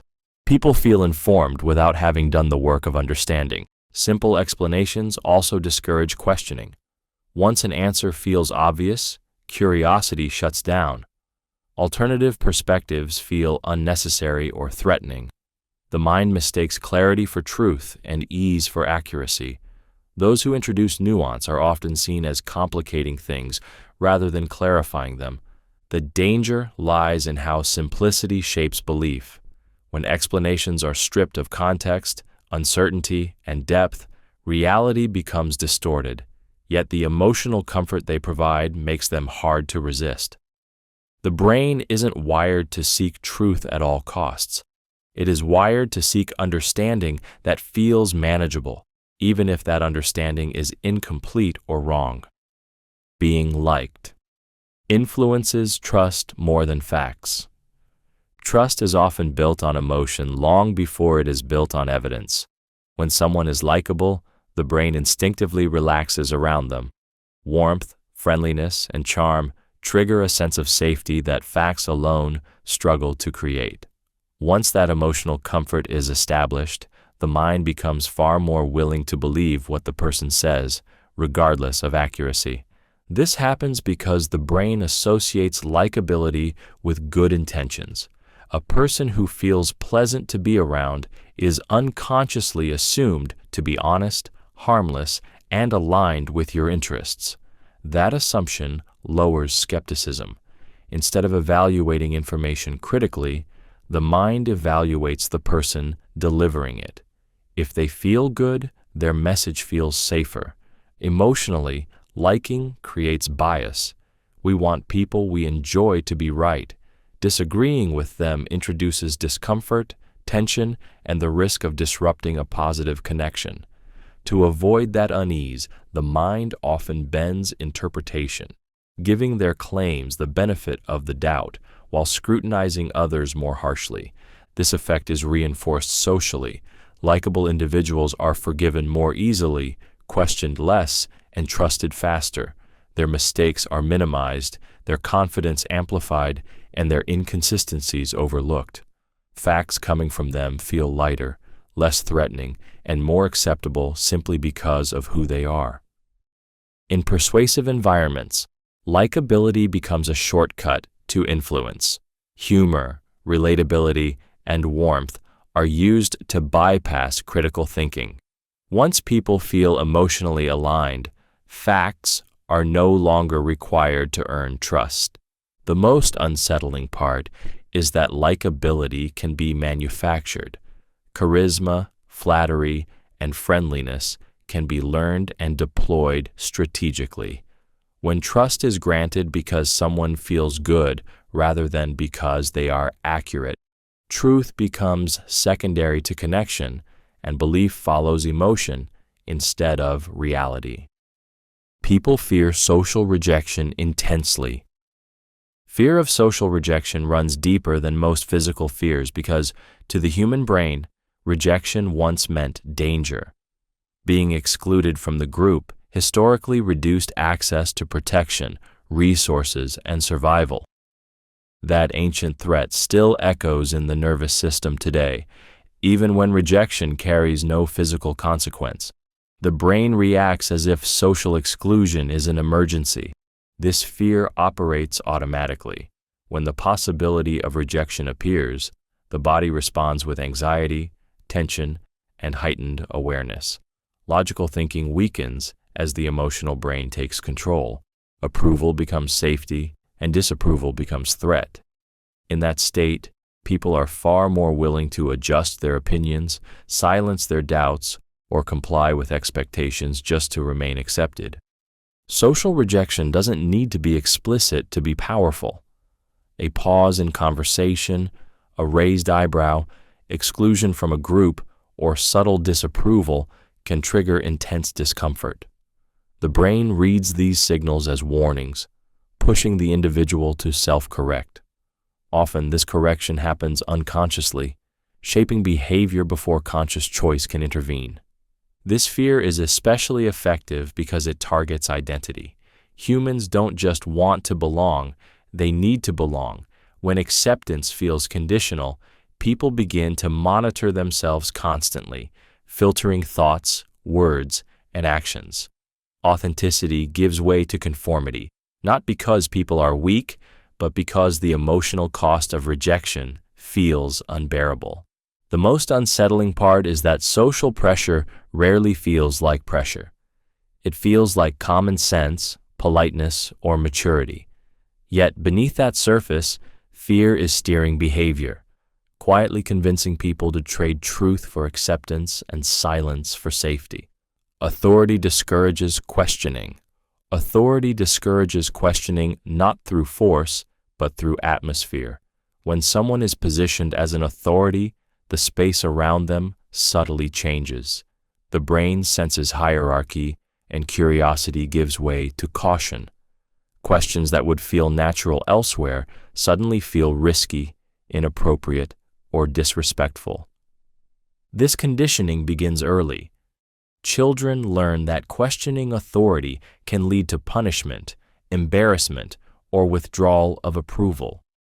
Even when authority figures encourage questions, the emotional memory of past consequences lingers. Over time, the brain associates authority with restraint. Silence becomes safer than inquiry. Emotionally, authority introduces self-doubt. When someone is perceived as more knowledgeable or powerful, the mind turns inward and questions itself instead. "They probably know better," replaces "is this correct?" The discomfort of challenging authority often outweighs the discomfort of confusion, so uncertainty is endured quietly. Authority also shifts responsibility. When someone else is in charge, the mind feels relieved of the duty to think critically. Obedience becomes a shortcut to safety. Questioning feels like stepping outside the system, exposing oneself to judgment or exclusion. Compliance feels like belonging. This effect is reinforced socially. Those who question authority are often labeled difficult, rebellious, or problematic, while those who comply are rewarded with approval and status. The message is clear, even when unspoken. Acceptance is conditional on agreement. What makes this especially powerful is how invisible it feels. People often believe they are choosing not to question, when in reality, their curiosity has been quietly suppressed. Authority doesn't need to forbid questions. It only needs to make questioning feel uncomfortable. Over time, repeated exposure to unquestioned authority trains the mind to stop asking altogether. Curiosity fades. Critical thinking dulls, not because people lack intelligence, but because authority has taught them that silence is safer than understanding. People overestimate consensus. The human mind has a powerful tendency to believe that its views are widely shared, even when they are not. When people hold an opinion, they often assume it represents the majority, not because they've verified it, but because agreement feels natural and disagreement feels invisible. The brain mistakes familiarity with popularity, confusing what is common in one's environment with what is common everywhere. This bias forms because humans rely heavily on social cues to understand reality. We gauge what is normal by what we hear most often, who we are surrounded by, and which voices are the loudest. If an idea is repeated within a social circle, an online space, or a workplace, the mind begins to treat it as consensus rather than coincidence. Silence from others is interpreted as agreement, even when it may simply be avoidance or disengagement. Emotionally, believing there is consensus provides comfort. It reassures people that they are not alone, not extreme, and not at risk of rejection.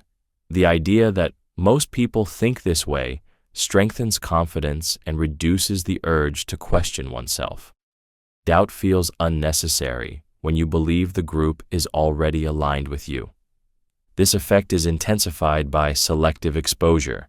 People tend to surround themselves with those who share similar beliefs, creating echo chambers that reinforce the illusion of widespread agreement.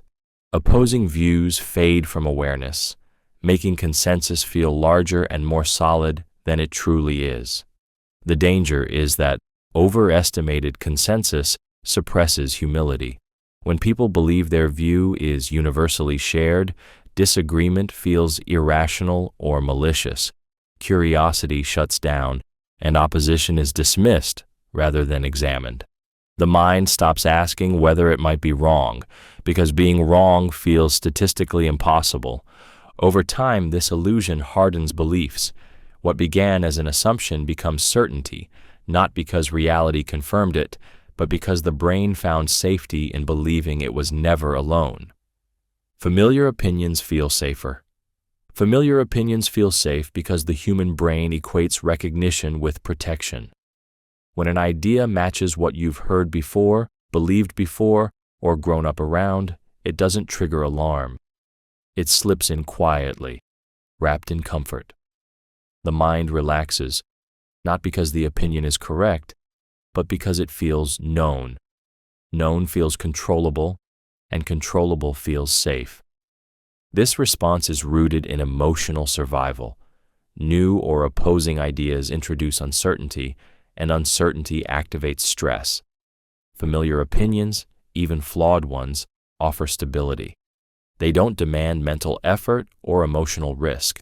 The brain would rather stay wrong in a known way than risk being right in an unfamiliar one. Comfort wins over accuracy more often than people realize. Emotionally, familiar opinions protect identity. Beliefs are rarely just thoughts. They are tied to belonging, upbringing, culture, and self-image. Challenging a familiar opinion can feel like challenging who you are or where you come from. That threat triggers defensiveness long before logic enters the picture.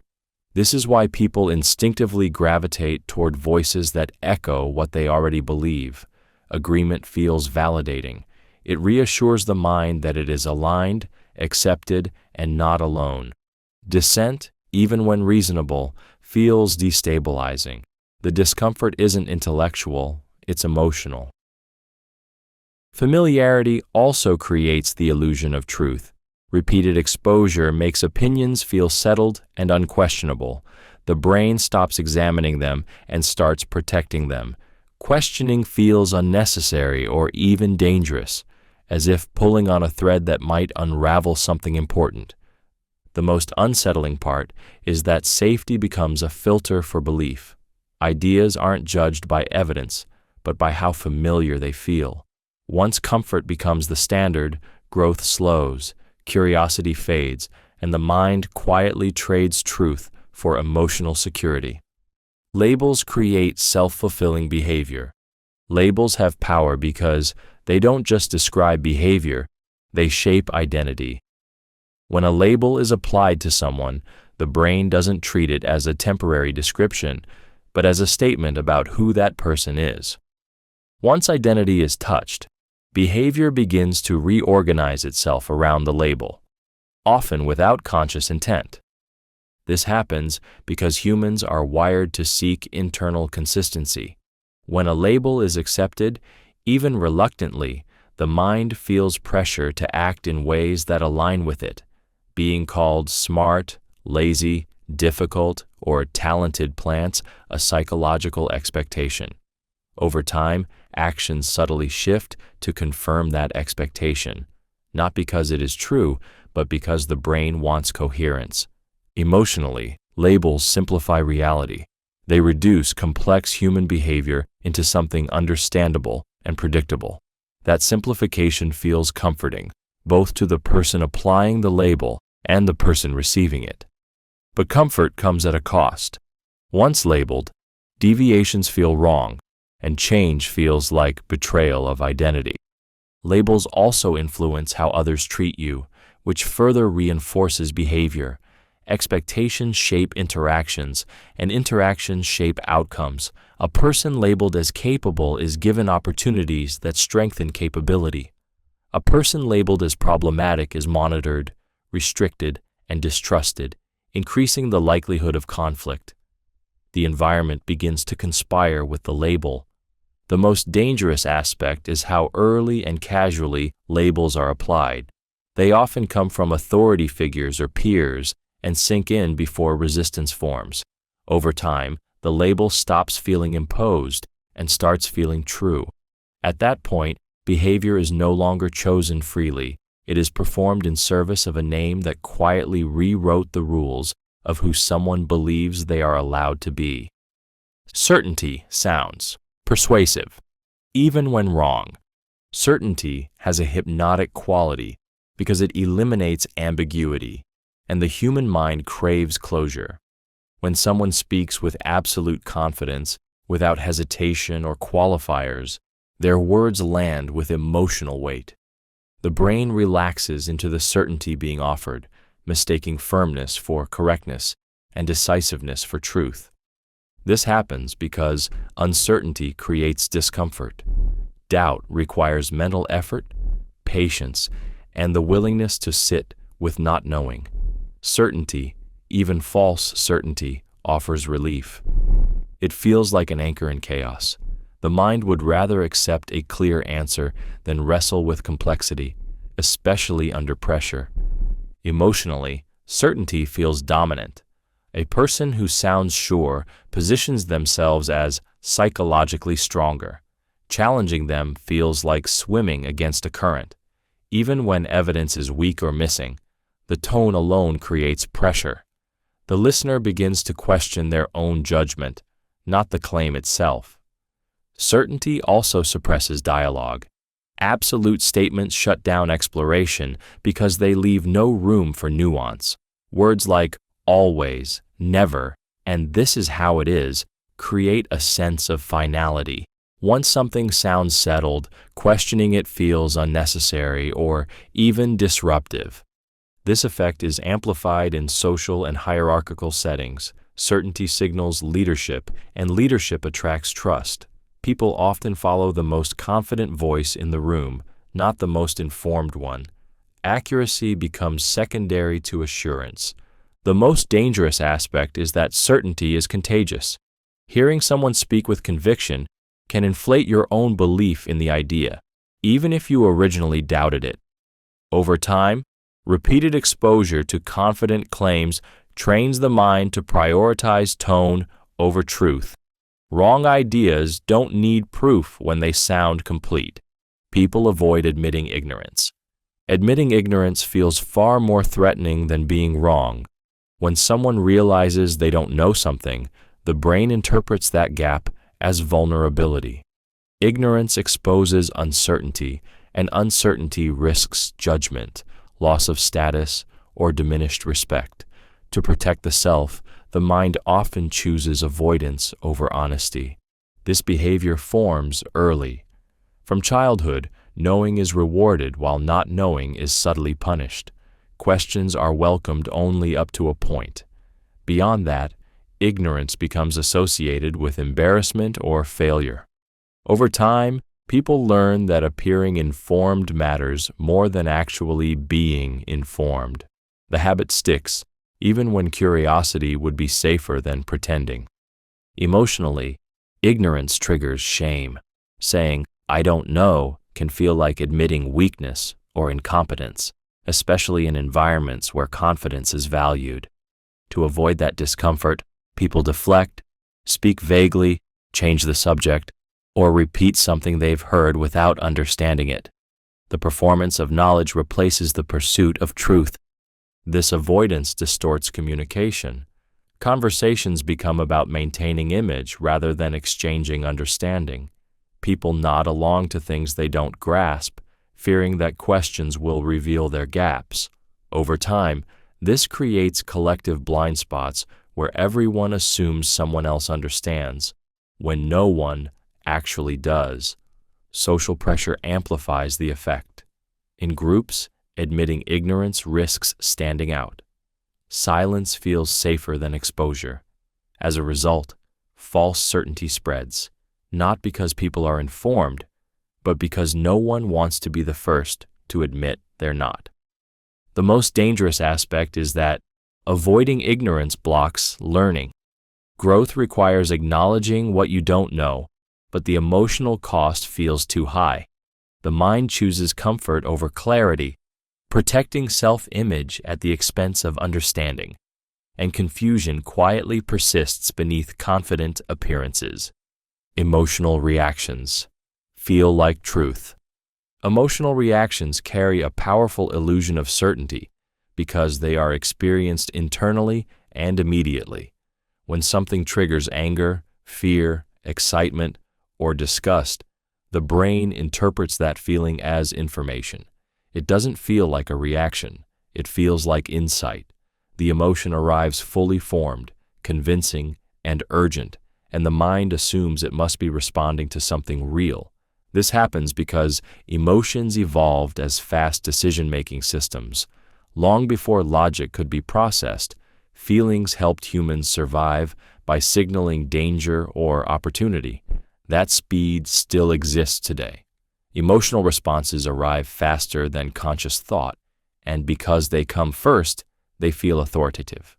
The mind trusts what it feels before it examines why it feels it. Emotion also carries intensity, and intensity feels meaningful. A strong reaction creates the sense that something important is happening. The stronger the feeling, the truer it seems. Calm reasoning struggles to compete with emotional certainty, especially when the emotion is tied to identity, fear, or moral judgment. Once an emotional reaction occurs, the brain immediately begins to justify it. Thoughts are recruited to support the feeling, not question it. Evidence that aligns with the emotion is accepted, while conflicting information is dismissed or ignored. What began as a feeling quietly hardens into a belief.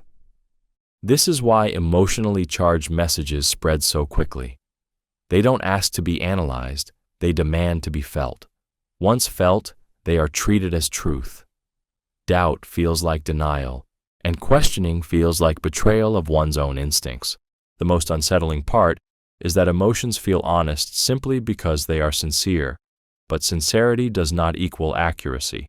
When feelings are mistaken for facts, perception becomes distorted, and the mind defends reactions as reality, unaware that emotion has replaced truth as the final authority. People trust confident liars more than hesitant. Truth tellers.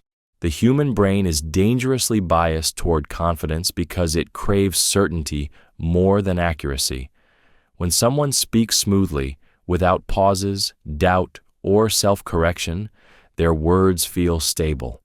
That stability triggers trust automatically. Meanwhile, a person who hesitates, searches for the right words, or openly admits uncertainty can trigger discomfort even when they are telling the truth. This bias exists because hesitation is emotionally misread as weakness. The brain unconsciously associates pauses and uncertainty with risk.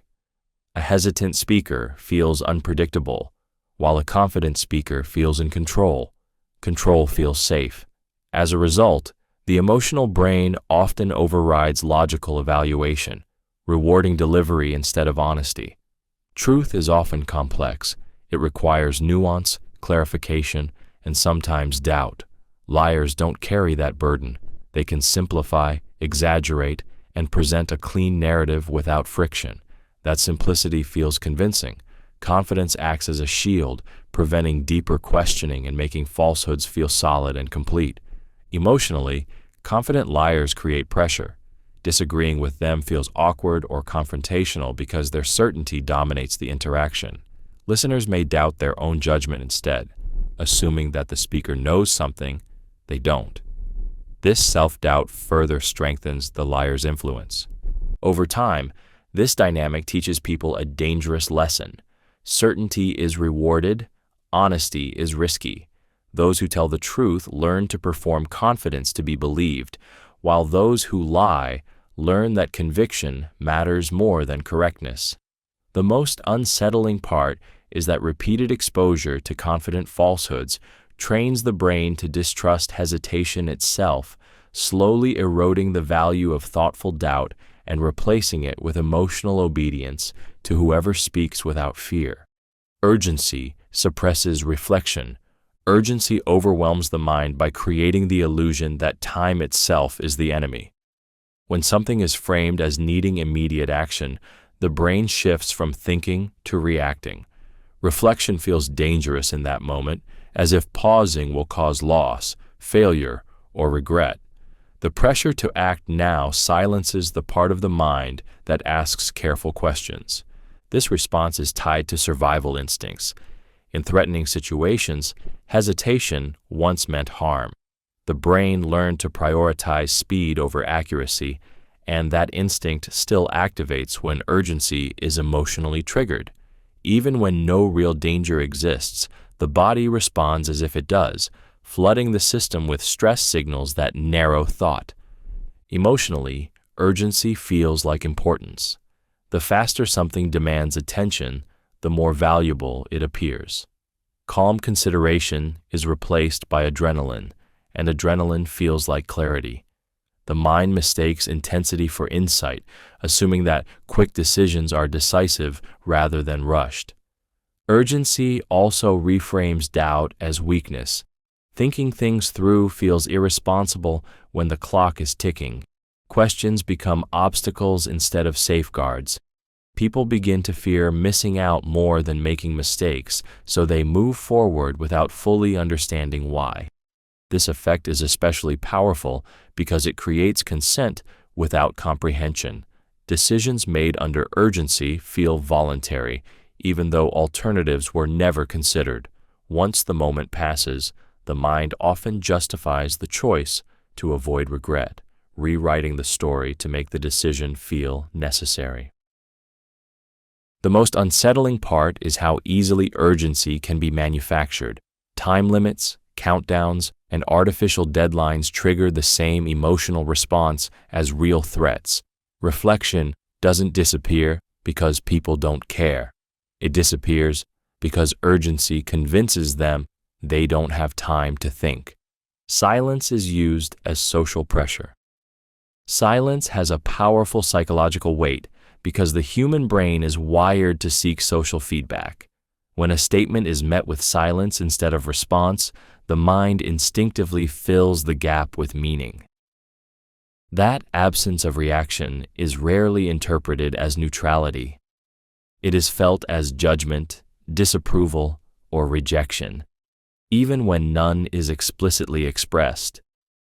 This effect works because silence creates uncertainty, and uncertainty is uncomfortable. When someone speaks and is met with no reaction, their brain begins scanning for what went wrong. Did I say something wrong? Did I cross a line? Am I being evaluated? The lack of feedback forces the speaker inward, often triggering self-doubt and emotional discomfort. Emotionally, silence shifts power. The person who withholds response controls the emotional temperature of the interaction. They are no longer reacting, they are being reacted to. This imbalance pressures the other person to adjust, explain, apologize, or retreat in an attempt to restore equilibrium. Silence becomes a demand without words. In group settings, silence is especially potent. When no one speaks up, it creates the illusion of consensus or disapproval. Individuals interpret the quiet as a signal that disagreement is unwelcome. Even those who privately agree may stay silent, reinforcing the pressure and deepening the effect. Silence is often used to discourage dissent without confrontation. It avoids open conflict while still delivering emotional impact. Because nothing is said, it's difficult to challenge. There is no statement to refute, only a feeling to endure. Over time, repeated exposure to silence trains people to self-censor. They learn which ideas are met with quiet resistance and which are rewarded with engagement. Silence doesn't argue or explain. It conditions behavior subtly. shaping what feels acceptable by making deviation emotionally uncomfortable. People assume intent without evidence. The human mind is uncomfortable with uncertainty, especially in social situations. When someone's behavior is unclear, the brain rushes to assign intent because not knowing feels unstable. Silence, tone, or a single action quickly becomes a story. Instead of waiting for information, the mind fills the gap with meaning, often without realizing it has done so. This tendency exists because humans are social survivalists. For most of history, misreading someone's intentions could be dangerous. The brain learned to guess first and reflect later. That instinct remains active today, even when the stakes are emotional rather than physical. Interpreting intent provides a sense of control, even if the interpretation is wrong. Emotion plays a major role in how intent is assigned. When we feel threatened, ignored, or insecure, the brain leans toward negative explanations. A delayed reply becomes disrespect. A neutral comment becomes passive aggression. A mistake becomes a personal attack. The emotion comes first, and the assumed intent follows to justify it.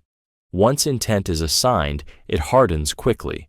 The mind begins to interpret future behavior through that lens, searching for confirmation. Neutral actions are reinterpreted to fit the story, while contradictory evidence is ignored. What began as an assumption quietly becomes a belief about someone's character. This effect is especially powerful because assumed intent feels obvious. It doesn't feel like a guess.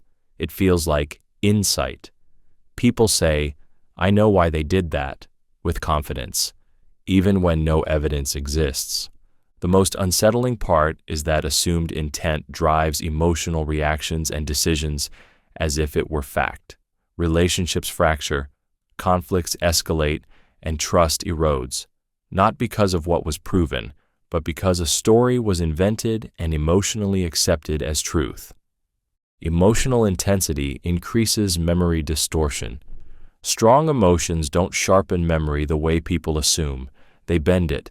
When an experience is emotionally intense, the brain prioritizes feeling over accuracy. Instead of recording events like a camera, the mind records fragments charged with emotion, then fills in the rest later. What is remembered feels vivid and real, yet it is often incomplete or altered. This happens because intense emotion activates survival systems in the brain. When fear, excitement, anger, or joy spike, attention narrows. The mind locks onto what feels most important in the moment and ignores surrounding details. Later, when recalling the event, the brain reconstructs the memory using emotion as the foundation, not facts. Emotion also amplifies meaning. The stronger the feeling, the more significant the memory feels, even if the event itself was minor. This creates false confidence. People trust emotionally charged memories more, assuming intensity equals accuracy. In reality, the opposite is often true. High emotion increases distortion while lowering skepticism about one's own recall. Over time, each retelling of an emotional memory reshapes it further. Details shift to better match the feeling remembered. Gaps are filled with assumptions. Contradictions are smoothed out. The story becomes cleaner, stronger, and less faithful to what actually happened, yet more convincing to both the teller and the listener. This effect is especially powerful because emotional memories feel personal and unquestionable. Challenging them feels like invalidating someone's experience. The mind protects these memories fiercely, even when evidence contradicts them. Emotion doesn't just color memory, it rewrites it, quietly replacing reality with a version that feels truer than truth itself. People confuse confidence with competence.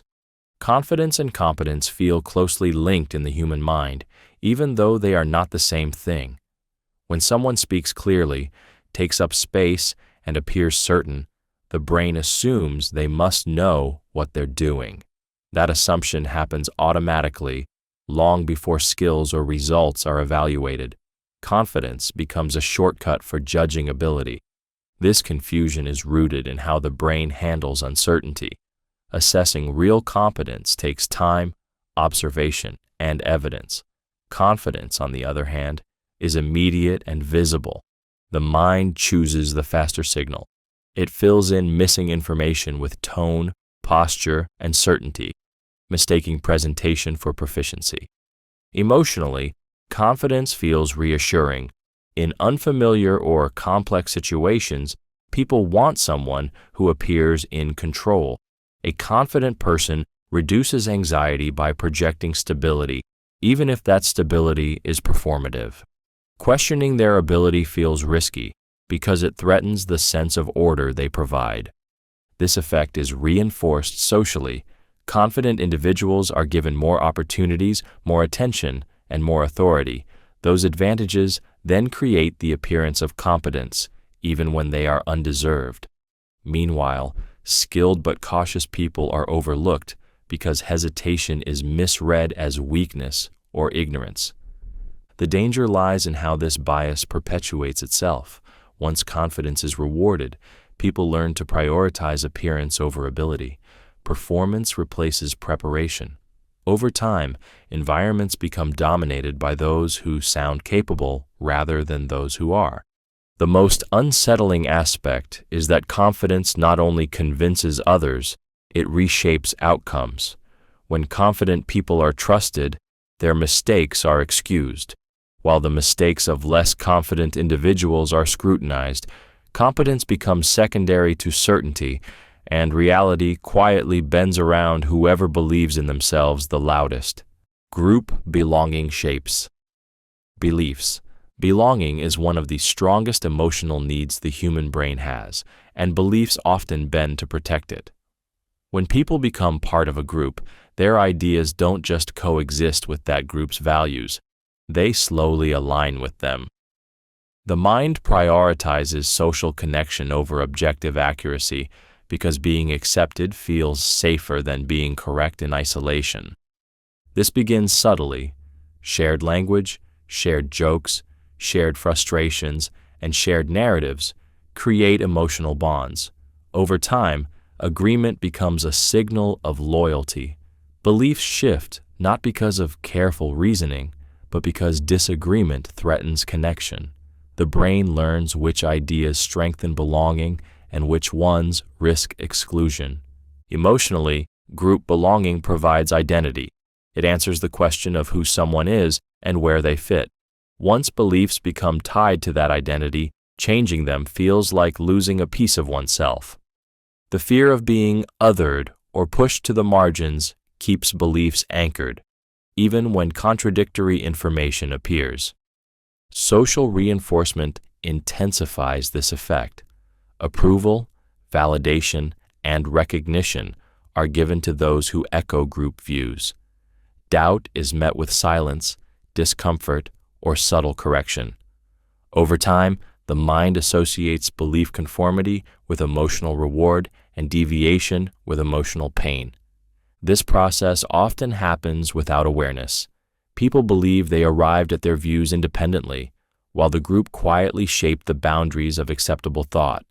The more meaningful the group, the stronger the influence. Family, culture, ideology, and community leave the deepest imprint. The most unsettling part is that belonging can override perception. Evidence that conflicts with group beliefs is reinterpreted or ignored. Loyalty feels like truth. In that state, beliefs don't evolve through understanding. They stabilize through connection, held in place by the powerful human need to belong. People dislike feeling controlled. The human mind has a deep sensitivity to perceived control because autonomy is tied directly to identity. The moment someone feels pushed, pressured, or directed, an internal resistance activates almost instantly. It doesn't matter whether the suggestion is reasonable or beneficial. If it feels imposed, the brain treats it as a threat. This reaction exists because control signals loss of agency. From an evolutionary standpoint, losing control meant vulnerability. Being directed by others implied lower status, reduced freedom, and increased risk. That wiring still exists today, manifesting emotionally as irritation, defiance, or withdrawal when people sense they are being steered. What makes this effect powerful is that resistance often emerges even when the outcome aligns with a person's interests. Advice that feels unsolicited is rejected. Rules that feel arbitrary are broken. Guidance that feels like command sparks rebellion. The mind prioritizes preserving freedom over making optimal choices. Emotionally, feeling controlled triggers reactance. Reactance is the urge to reassert independence by doing the opposite of what is suggested. This is why people resist hard sales tactics, strict instructions, or overt persuasion. The more pressure applied, the stronger the desire to push back, even if that pushback causes harm. This effect is frequently exploited through subtlety. Instead of commanding behavior, influence is framed as choice. Suggestions are presented as freedom. Options are limited while appearing open. When people believe they are choosing freely, resistance disappears, even if the outcome was guided. The unsettling part is that control doesn't need to be real to be felt. Tone, wording, timing, and implication can all trigger the same reaction. Once the mind senses coercion, logic shuts down. The conversation stops being about what is true or helpful and becomes about reclaiming autonomy, even at the cost of reason. Authority figures exploit time pressure. Time pressure becomes far more powerful when it comes from authority because it combines urgency with obedience. When someone in power insists that a decision must be made quickly, the brain doesn't just feel rushed, it feels commanded. The pressure to comply intensifies because delaying feels like defiance, not caution. This works because authority already lowers skepticism. Add time pressure, and critical thinking collapses even further. The brain is forced into a narrow window where there is no space to question, verify, or reflect. Urgency reframes compliance as responsibility and hesitation as failure. Acting fast feels like the right thing to do. Emotionally, time pressure triggers anxiety. That anxiety is amplified when authority is involved because consequences feel real and immediate. Fear of punishment, disapproval, or missed opportunity pushes people to act against their own instincts. The mind becomes focused on relief rather than accuracy, choosing speed over safety. Authority figures often justify urgency by claiming importance, risk, or necessity. This needs to happen now shuts down discussion. The implied message is that questioning wastes time, and time is something you are not allowed to take. This transforms authority from guidance into control. The most unsettling part is that people often blame themselves afterward. They believe they should have thought more clearly, ignoring the fact that their ability to think was intentionally restricted. Time pressure doesn't just rush decisions, it removes consent by making reflection feel impossible. When authority controls the clock, it controls the outcome, and compliance feels less like a choice and more like an obligation you never had time to understand. Fear-based messaging increases compliance. Fear-based messaging works because it speaks directly to the brain's survival system, bypassing reasoning and aiming straight for obedience. When fear is activated, the mind becomes less concerned with truth and more concerned with relief. The question shifts from, "Is this accurate?" to, "How do I make this feeling stop?" Compliance becomes an emotional escape. This effect is driven by how the brain prioritizes threats. Fear signals urgency and danger, triggering stress responses that narrow thinking and heighten suggestibility. In this state, people become more receptive to instructions, rules, and guidance, especially when those are presented as solutions to the threat. The promise of safety becomes more persuasive than evidence. Emotionally, fear creates vulnerability. It strips away confidence and replaces it with dependence. When people feel afraid, they seek authority, certainty, and direction. Anyone who offers a clear path forward gains influence, regardless of whether that path is effective or honest. Fear lowers resistance by making obedience feel protective. Fear-based messaging also simplifies complex situations. By highlighting danger, nuance disappears. Choices are framed as binary: comply or suffer, act now or face loss. This emotional framing discourages analysis because analysis feels slow and unsafe. The mind gravitates toward whatever reduces anxiety fastest. What makes this technique especially powerful is that it feels justified. Fear convinces people that extreme measures are reasonable, even necessary. Boundaries that would normally exist are relaxed in the name of protection. Once compliance is given, the mind often rationalizes it afterward to restore a sense of control. The most unsettling part is that fear doesn't need to be real to be effective. Perceived threat is enough. Once fear is felt, compliance follows naturally, not because people are weak, but because their brains are doing exactly what they evolved to do: survive first, question later. People protect self-image aggressively. The human mind is fiercely protective of how it sees itself, because self-image is tied directly to emotional survival. When someone's self-image is threatened, the brain doesn't respond with curiosity or openness. It responds with defense. Protecting the image of being smart, moral, competent, or good becomes more important than discovering what is true. This reaction happens because self-image provides stability. It tells people who they are, what they stand for, and where they belong. Information that challenges that image creates emotional pain. Admitting fault, ignorance, or wrongdoing risks shame, embarrassment, and loss of status.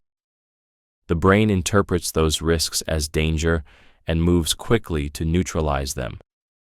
Emotionally, this defense can take many forms. People deny obvious facts, shift blame, minimize mistakes, or attack the source of criticism. Logic is bent to preserve dignity. The goal is not accuracy, but protection. Even gentle feedback can feel hostile if it threatens the story someone tells themselves about who they are. This is why arguments escalate so quickly. Once self-image is involved, disagreement feels personal. Being wrong feels humiliating rather than informative. The mind reframes evidence, changes standards, or selectively remembers events to avoid internal damage. Truth becomes negotiable if it endangers identity. Social environments intensify this effect. Public mistakes feel more dangerous than private ones, so defenses become stronger when others are watching. Admitting error risks loss of respect, so people double down instead. The more someone has invested in an image, the harder they fight to preserve it. The most dangerous part is that self-image protection feels justified. It feels like self-respect. But when defending who we think we are becomes more important than understanding reality, growth stops. The mind chooses comfort over correction, not out of malice, but out of fear of seeing itself differently. Reframing hides manipulation. Reframing works because the human mind reacts more strongly to interpretation than to facts themselves. When the same situation is presented in a different light, the emotional meaning changes, even though nothing concrete has. The brain doesn't respond to reality directly. It responds to how reality is described. Change the frame, and you change the feeling. Change the feeling, and you change the decision. This effect is powerful because reframing feels helpful, not coercive. It presents itself as clarity, perspective, or optimism. By shifting attention away from certain details and toward others, it quietly guides perception. What is emphasized feels important. What is omitted fades into irrelevance. The mind rarely notices what it was not shown. Emotionally, reframing reduces resistance by easing discomfort. Harsh truths are softened. Risks are minimized. Losses are rebranded as opportunities. When negative emotions are diffused, critical thinking weakens. The brain relaxes, assuming that the situation is under control, even when important information has been strategically downplayed. Reframing is especially effective because it doesn't require lies. Facts can remain technically accurate while their meaning is distorted. A restriction becomes protection. A demand becomes guidance. A loss becomes necessary sacrifice. The emotional response shifts, and with it, behavior. Once a frame is accepted, it becomes the lens through which everything else is interpreted. New information is filtered to fit the narrative, reinforcing the manipulation without further effort. Questioning the frame feels like misunderstanding, not skepticism. The most unsettling part is that reframing often feels supportive and reasonable. It doesn't feel like pressure, it feels like understanding. By the time the manipulation is recognized, the decision has already been made, justified, and emotionally locked in, all without the mind realizing it was guided away from the full picture. People follow leaders, even when wrong. People don't follow leaders because they are correct. They follow them because certainty feels safer than independence. Once someone is recognized as a leader, the brain subtly shifts responsibility away from itself. Thinking becomes delegated. Doubt feels unnecessary, and questioning feels risky. The comfort of being guided outweighs the discomfort of being wrong. This behavior is rooted in survival instincts. For most of human history, groups needed coordination to survive. Following a leader, even a flawed one, was often safer than fragmentation. That instinct still exists, causing people to prioritize unity over accuracy. Being aligned with the group feels protective, while standing apart feels dangerous. Emotionally, leaders provide structure. They reduce uncertainty by offering direction, even when that direction is incorrect. The brain prefers a wrong answer to no answer at all. A decisive leader quiets anxiety, and that emotional relief is often mistaken for competence. The calmer the leader appears, the more trust they receive. Social pressure amplifies this effect. When others follow the leader, dissent feels isolating. Questioning the leader risks rejection, ridicule, or being labeled difficult. Many people silence their doubts not because they disappear, but because the cost of expressing them feels too high. Over time, loyalty replaces judgment. The leader's mistakes are reframed, excused, or ignored to protect group cohesion. The most unsettling part is that once people commit to following a leader, admitting the leader is wrong feels like admitting personal failure. At that point, belief is no longer about truth. It's about identity, belonging, and the emotional safety of staying in line. Ambiguous praise creates dependency. Ambiguous praise is powerful because it gives just enough validation to hook the mind, but never enough clarity to feel secure. When praise is vague, inconsistent, or conditional, the brain fills in the gaps with effort. Instead of feeling affirmed, the person feels compelled to earn the praise again. Approval becomes something to chase rather than something to receive. This works because the human mind craves certainty about its worth. Clear praise answers the question, "Did I do well?" Ambiguous praise leaves that question unresolved. Phrases like, "You're interesting," "You have potential," or "You're doing better" sound positive, but they withhold specifics. The brain responds by seeking more feedback, more reassurance, more signals of approval. Emotionally, this creates tension mixed with hope. The praise feels close, but incomplete. That incompleteness keeps attention locked on the source. The person becomes more sensitive to tone, mood, and subtle shifts. trying to decode what will earn the next positive response. Validation turns into a moving target.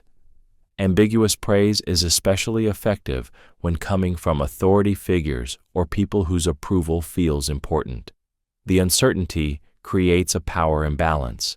The one giving praise controls the emotional supply, while the one receiving it adapts their behavior to regain that feeling of being valued. Over time, this can reshape identity. The person stops acting based on internal standards and starts acting based on anticipated approval. Autonomy weakens. Confidence becomes externally regulated. The absence of praise feels like failure, even when nothing has changed. The most unsettling aspect is that ambiguous praise feels kind on the surface. It doesn't sound manipulative or cruel, yet its emotional impact is subtle dependence. When validation is unclear, people don't grow independent. They stay attentive, compliant, and emotionally invested in whoever holds the power to define their worth. People prefer agreement over accuracy. Agreement feels emotionally safer than being right, and the human brain knows it.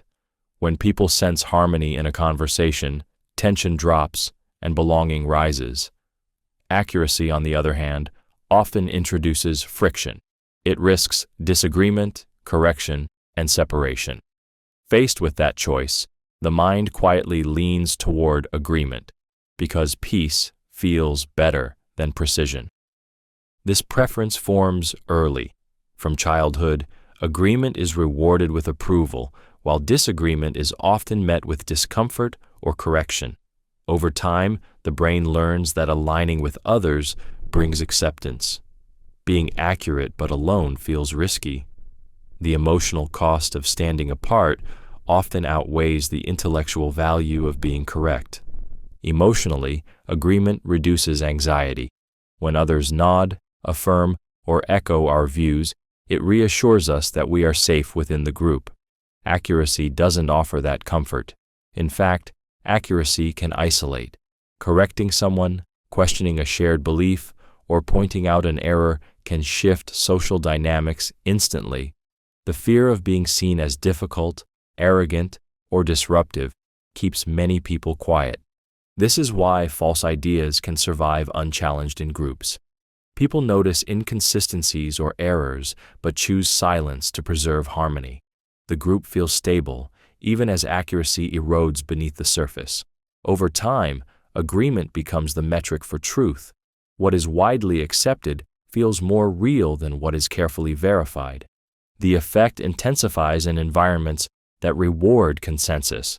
Meetings, classrooms, families, and online spaces subtly punish dissent. Those who agree are embraced. Those who question are sidelined. Accuracy becomes socially expensive. What makes this especially dangerous is how invisible it feels. People don't think they are choosing comfort over truth. They believe they are being polite, cooperative, or respectful. In reality, the brain is prioritizing emotional safety, allowing agreement to replace accuracy without ever announcing the trade. Negative information sticks longer. Negative information leaves a deeper imprint on the mind because the brain is wired to prioritize threat over comfort. When something harmful, critical, or alarming appears, attention sharpens instantly. The brain treats negative input as urgent, storing it with greater detail and emotional weight than positive information. What hurts is remembered longer than what reassures. This bias exists because overlooking danger once could be fatal, while overlooking something positive rarely was. The mind evolved to scan for problems, not pleasures. As a result, criticism, insults, bad news, and perceived threats lodge themselves in memory far more firmly than praise or success. One negative comment can outweigh dozens of positive ones. Emotionally, negative information triggers strong reactions such as fear, shame, anger, or anxiety. These emotions act like glue, binding the memory tightly to the brain. The stronger the emotional response, the harder it is to let go. Positive experiences may feel good in the moment, but they often fade quickly without intense emotional reinforcement. This effect shapes perception over time. Repeated exposure to negative information trains the mind to expect more of it. People become hyper-aware of flaws, risks, and criticism, even when evidence is mixed or neutral. The brain begins to scan for confirmation of negativity, reinforcing pessimism and suspicion. Negative information is also more likely to be shared, repeated, and amplified. It feels important, urgent, and protective to pass along. This repetition strengthens its hold, making it feel even more significant and true. The most unsettling part is that negativity doesn't need to be accurate to stick. Once embedded, it influences decisions, relationships, and self-image long after the original context is gone. The mind clings to what feels dangerous, even when holding on causes more harm than the threat ever did. People trust insiders more than outsiders. The human brain is wired to favor insiders because belonging has always meant survival. When someone is perceived as part of the in-group, trust is granted automatically, often without evidence. Shared identity feels like shared intent. The mind assumes that insiders are safer, more honest, and more aligned, while outsiders are treated with quiet suspicion before they even speak. This bias forms early. Family, community, culture, and institutions teach the brain who counts as us. Once that boundary exists, it shapes perception relentlessly. Information coming from insiders feels familiar and reassuring. The same information coming from outsiders feels questionable, even threatening. The content matters less than the source's perceived membership. Emotionally, insiders reduce uncertainty. They speak the same language, share the same norms, and confirm existing beliefs. That familiarity lowers cognitive effort and emotional risk. Trusting an insider feels like trusting yourself. Questioning them feels uncomfortable, almost disloyal, because it threatens the bond that defines group safety. This effect becomes dangerous when insiders are wrong. Errors are excused, motives are defended, and contradictions are ignored to preserve cohesion. Outsiders, meanwhile, are scrutinized more harshly, required to prove credibility repeatedly, and dismissed more easily. Truth becomes secondary to belonging. Over time, this bias creates echo chambers where ideas circulate without challenge. The group grows more confident, not more accurate. The most unsettling part is that insider trust feels rational. People believe they are evaluating information objectively, unaware that loyalty has quietly replaced evidence. Once trust is tied to identity, belief stops being about what is true and becomes about who is allowed to be believed. Familiar lies feel safer than unfamiliar truths. Familiar lies feel safe because they don't threaten the emotional structure the mind has already built. When an idea is repeated over time, even if it's false, it becomes woven into identity, routine, and expectation. The brain treats it like stable ground. An unfamiliar truth, no matter how accurate, feels like a crack in that ground, and instability triggers discomfort. This happens because the brain prioritizes emotional coherence over factual accuracy. Truth often demands change, adjustment, or admission of error. Lies that are familiar ask for nothing. They allow the mind to remain consistent, comfortable, and unchallenged. Safety in this context isn't about reality, it's about predictability. Emotionally, familiar lies reduce anxiety. They confirm what is already believed and protect the self from uncertainty. Even harmful beliefs can feel comforting if they explain the world in a simple, repeatable way. Unfamiliar truths introduce ambiguity, and ambiguity forces the brain to work harder and feel less in control. This is why people resist information that contradicts long-held beliefs. The resistance isn't intellectual, it's emotional. Accepting a new truth can feel like betrayal of one's past self, community, or identity. The lie feels loyal. The truth feels invasive. Familiar lies are also socially reinforced. When many people share the same false belief, abandoning it risks isolation. Belonging often feels more important than accuracy. The lie becomes a shared language, and questioning it threatens connection. The most unsettling part is that the brain defends familiar lies aggressively. Evidence is dismissed, sources are attacked, and discomfort is reframed as danger. Truth doesn't lose because it's weak. It loses because it feels unsafe. The mind clings to what it knows, even when what it knows is wrong, because certainty feels better than correction. People assume silence equals agreement. Silence is rarely neutral in the human mind. When someone doesn't speak up, the brain instinctively assigns meaning to the absence of words. Instead of interpreting silence as uncertainty, hesitation, or fear, people often interpret it as agreement. The lack of objection feels like confirmation, even when none was intended. This assumption exists because humans rely on feedback to navigate social reality. Verbal agreement is clear, but verbal disagreement carries risk. When no challenge appears, the brain fills the gap with reassurance. If no one objects, it must be acceptable. If no one speaks up, it must be correct.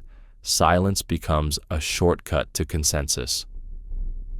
Emotionally, this effect is comforting. Believing others agree reduces doubt and strengthens confidence. It creates the sense that a shared understanding has been reached, even when people are internally conflicted. The mind prefers this illusion to the discomfort of uncertainty or confrontation. For the silent person, withholding response is often a protective act. They may fear conflict, rejection, embarrassment, or consequences.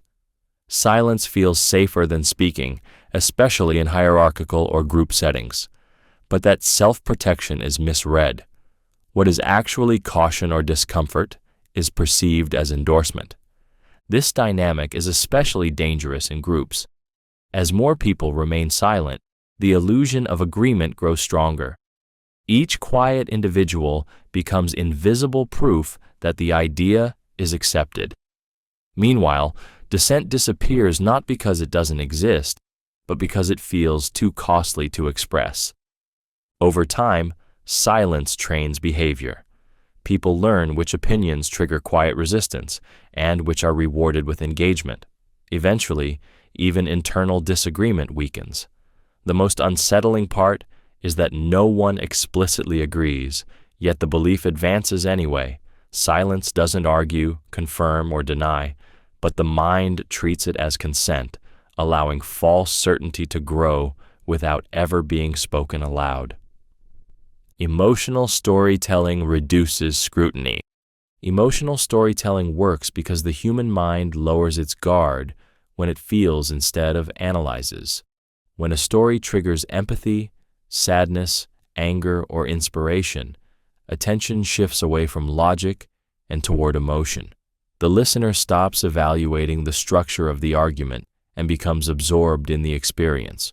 Once emotionally engaged, scrutiny quietly fades. This happens because stories activate the brain differently than facts. Data asks to be processed, compared, and questioned. Stories invite identification. The listener imagines themselves inside the narrative, feeling what the characters feel. That immersion creates emotional momentum, and momentum discourages interruption. Questioning a story feels like breaking the spell. Emotion also creates trust. When a story feels personal or vulnerable, the brain assumes sincerity. Details that might normally raise suspicion are overlooked because the emotional tone suggests honesty. The listener thinks, "This feels real," and that feeling substitutes for verification. Emotional storytelling narrows focus. The mind locks onto the narrative arc and ignores missing information. alternative explanations, or inconvenient facts. Contradictions feel less important than emotional coherence. If the story makes sense emotionally, it feels true enough. This is why emotional stories are so powerful in persuasion, media, leadership, and influence. They don't need to be complete or accurate, they need to resonate. Once resonance is achieved, resistance dissolves naturally. The unsettling part is that emotional stories don't need to be false to be manipulative.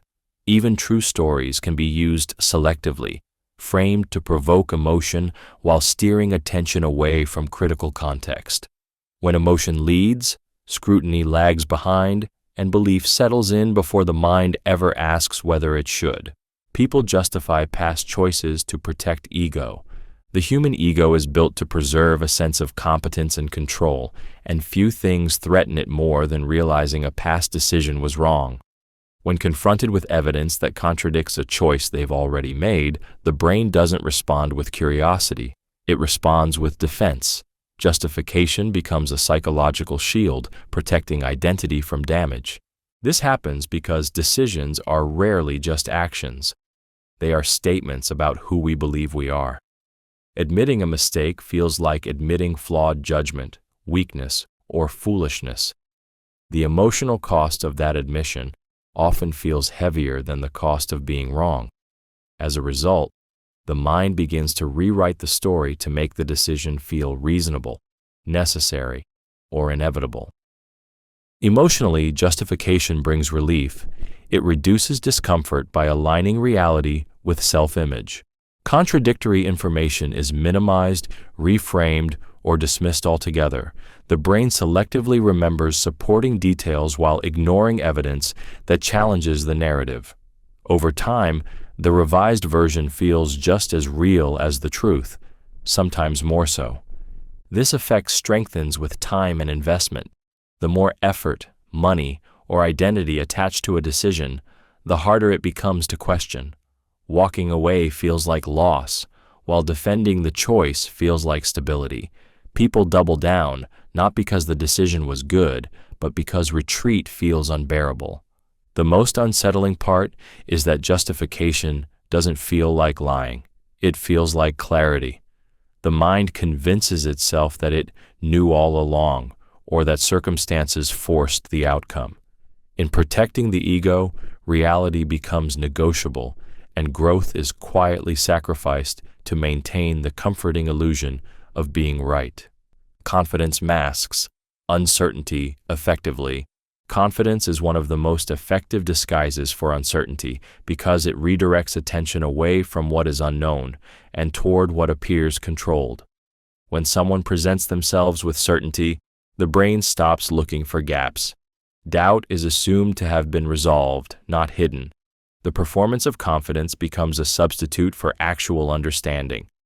This works because uncertainty makes people uncomfortable, not just in others, but in themselves.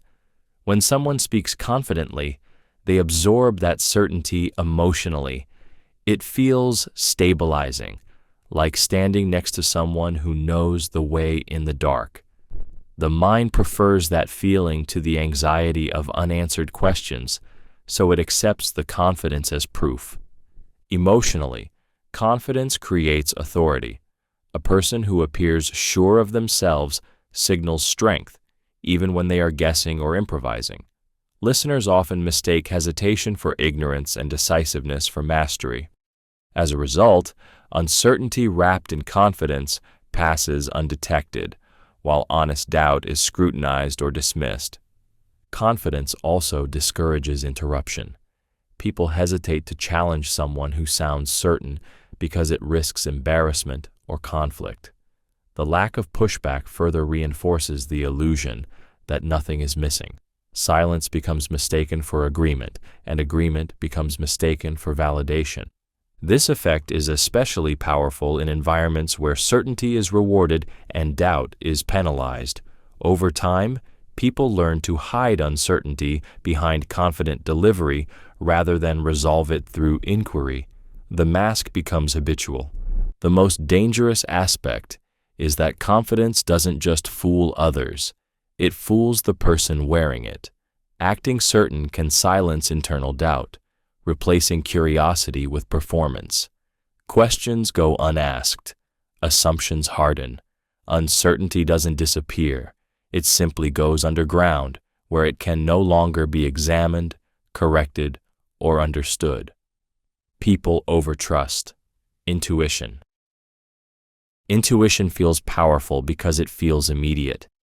When a thought or judgment arises without conscious effort, the brain treats it as insight rather than impulse. It arrives fully formed, without visible steps, which makes it feel authentic and deeply personal. People trust intuition because it feels like it comes from within, untouched by external influence. This trust exists because intuition is fast, and speed feels like intelligence. The brain confuses quick judgments with accurate ones, assuming that if an answer came easily, it must be right. Doubt takes time. Analysis takes effort. Intuition feels efficient, and efficiency feels superior. The mind prefers the comfort of a gut feeling to the discomfort of slow reasoning. Emotionally, intuition feels honest. It carries a sense of certainty that logic often lacks. When people say, "I just know," they are expressing emotional conviction, not evidence. That conviction is compelling, both to the person experiencing it and to others listening. Questioning intuition can feel like questioning someone's inner truth, which creates resistance. The danger lies in what intuition actually is. It is not a mystical insight, but a rapid pattern-matching process shaped by past experiences, biases, emotions, and incomplete information. It feels wise because it is familiar. The brain is replaying old assumptions and calling them instinct. Overtrusting intuition discourages verification. Once a gut feeling forms, contradictory information is filtered out or minimized. The mind searches for confirmation rather than clarity. Being wrong then feels shocking because the belief was never tested, only trusted. Intuition can be useful in familiar situations, but when treated as infallible, it becomes deceptive. The most unsettling part is that intuition doesn't announce its limits. It feels equally convincing whether it's correct or completely wrong, and that emotional confidence makes people follow it without realizing how fragile it truly is. Authority discourages moral responsibility. Authority has a subtle way of lifting moral weight off the individual. When instructions come from someone higher in rank, responsibility feels transferred upward. The mind reframes its role from decision-maker to executor. Instead of asking, "Is this right?" the internal question becomes, "Is this expected of me?" And that shift changes everything. This happens because authority provides psychological cover. Obedience feels safer than choice. If an action is ordered, approved, or normalized by someone in power, the emotional burden of consequence feels lighter. The brain interprets authority as shared responsibility, even when accountability is personal. Guilt is diluted by hierarchy. From early life, authority is framed as guidance and protection. Parents, teachers, and institutions are positioned as moral compasses. Over time, the mind learns that following authority is associated with approval, while questioning it risks punishment or exclusion. That conditioning doesn't disappear in adulthood. It becomes embedded. Emotionally, authority reduces inner conflict. When moral discomfort arises, people resolve it by deferring judgment. "They must know better" becomes a soothing thought. Doubt is replaced with compliance, and discomfort is reframed as duty. This allows actions that might otherwise feel wrong to feel justified, necessary, or unavoidable. In group settings, this effect intensifies. Responsibility becomes diffused. Each person feels like a small part of a larger system, making individual accountability feel insignificant. The more structured the authority, the easier it is to disconnect action from consequence. The most unsettling part is that authority doesn't need to demand immorality explicitly. It only needs to normalize behavior. Once obedience becomes the priority, moral reasoning quiets, and people act not as individuals with conscience, but as extensions of a command they no longer question. Social pressure feels invisible. Social pressure is most powerful when it goes unnoticed. Unlike direct commands or obvious threats, it operates quietly, shaping behavior without ever announcing itself. People rarely feel pushed. Instead, they feel that their choices are natural, reasonable, or self-made, unaware that those choices were subtly guided by the expectations around them. This happens because humans are deeply attuned to social cues. Tone shifts, pauses, group reactions, and unspoken norms are constantly being read by the brain. These signals inform what is acceptable and what is risky, often faster than conscious thought can intervene. The mind adjusts automatically, aligning behavior with the environment to avoid friction. Emotionally, social pressure works by linking comfort to conformity. Agreement feels smooth, alignment feels safe. Resistance, even when internal, creates tension. That tension is often misinterpreted as personal doubt rather than external influence. People assume they are uncertain because they are wrong, not because they are being pressured. The invisibility of social pressure makes it especially effective in groups. When everyone appears to agree, dissent feels unnecessary or disruptive. Silence reinforces the illusion of consensus, and consensus reinforces compliance. People don't feel controlled.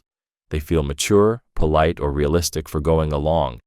Over time, repeated exposure trains behavior. Opinions soften, boundaries shift, and values bend, all without a clear moment of decision. The most unsettling part is that social pressure rarely feels like fear. It feels like common sense. By the time someone realizes they've been influenced, the behavior already feels like their own, and the pressure that shaped it has completely disappeared from view. Fear creates tunnel vision. Fear reshapes perception by shrinking the mind's world down to a narrow corridor where only threat exists. When fear takes hold, the brain stops scanning for possibilities and starts locking onto danger. Everything outside that focus fades into irrelevance. Options, context, and long-term thinking disappear, leaving the mind trapped in a single emotional lane. This happens because fear activates the brain's survival circuitry. Blood flow shifts away from areas responsible for reasoning and toward areas designed for rapid response. The body prepares to fight, flee, or freeze, not to analyze. In this state, the mind isn't asking what is true or wise. It's asking what will make the fear stop fastest. Emotionally, tunnel vision feels like urgency mixed with certainty. The fearful thought feels obvious, dominant, and impossible to ignore. Alternative explanations feel unrealistic or naive. Even reassuring information struggles to register because it doesn't align with the emotional signal being sent. Fear decides what matters, and everything else is filtered out. This narrowing effect is why fear is so effective in controlling behavior. When attention is restricted, choice feels limited. People become easier to steer because they believe there are fewer paths available. The fear doesn't need to be extreme. Even mild anxiety can quietly compress perception and reduce flexibility. Fear also distorts memory and prediction. Past experiences are recalled selectively, focusing on worst-case outcomes, while positive or neutral experiences are forgotten. The future is imagined as a continuation of the threat, reinforcing the tunnel and making escape feel impossible. The most unsettling part is that tunnel vision feels rational while it's happening. Fear convinces the mind that it is being realistic, cautious, and alert. Only later, when fear loosens its grip, does the wider landscape reappear, revealing how much was missed when the mind was trapped in survival mode. People mirror dominant behavior. Dominance sends a powerful signal to the human brain because it implies safety, direction, and control. When someone takes up space, speaks assertively, interrupts without hesitation, or moves with certainty, others instinctively adjust their behavior to match. This mirroring happens without conscious intention. The body responds before the mind has time to question why. This reaction is rooted in social hierarchy. For most of human history, recognizing and aligning with dominant figures increased chances of survival. Dominance signaled leadership, protection, and access to resources. The brain learned that matching the dominant individual reduced risk. That instinct remains active even in modern environments where dominance no longer guarantees wisdom or competence. Emotionally, dominant behavior creates pressure. It sets the tone of the interaction and silently defines what is acceptable. Others lower their voice, shorten their sentences, adopt similar posture, or shift their opinions to align. Mirroring becomes a way to avoid friction. Matching dominance feels safer than resisting it. This effect is especially visible in groups. One dominant person can shape the emotional rhythm of the room. As others mirror their pace, confidence, or aggression, the behavior spreads. What began as one individual's style becomes the group norm, not because it was chosen, but because it was absorbed. The danger is that dominance is often mistaken for leadership. People follow energy, not insight. A confident posture or assertive tone can override quieter but more accurate voices. Those who don't mirror dominance are often ignored, interrupted, or sidelined, reinforcing the cycle. Over time, repeated exposure trains people to associate dominance with correctness. They adjust automatically, surrendering personal judgment to maintain alignment. The most unsettling part is that mirroring dominance feels voluntary. It doesn't feel like submission. It feels like adaptation, even as influence quietly replaces independence. Emotional arousal reduces skepticism. Emotional arousal weakens skepticism because the brain cannot fully analyze and feel intensely at the same time. When emotions are heightened, whether through fear, excitement, anger, or inspiration, mental resources are redirected away from critical thinking. The mind shifts from evaluation mode into reaction mode, prioritizing feeling over verification. This happens because emotional arousal signals importance. The brain interprets strong emotion as a cue that something urgent or meaningful is happening. Heart rate increases, attention narrows, and the nervous system activates. In that state, questioning feels slow and unnecessary. The goal becomes responding, not reflecting. Emotion also creates certainty. When something makes you feel strongly, it feels real. That intensity is mistaken for truth. The stronger the emotional response, the more convincing the message appears. Calm analysis struggles to compete with the immediacy of emotion, especially when the emotion is tied to identity, fear, or moral outrage. Once emotionally aroused, the brain becomes selective. Information that reinforces the emotion is absorbed quickly, while contradictory evidence is filtered out or dismissed. Skepticism feels disruptive, almost inappropriate, because it interferes with the emotional momentum. Doubt feels like hesitation in a moment that demands action. This is why emotionally charged environments are fertile ground for persuasion. Urgent language, dramatic imagery, and high-stakes framing push people into emotional states where scrutiny collapses. Decisions are made faster, beliefs are adopted more easily, and resistance weakens without awareness. The unsettling part is that emotional arousal feels empowering. It feels like clarity, conviction, and certainty.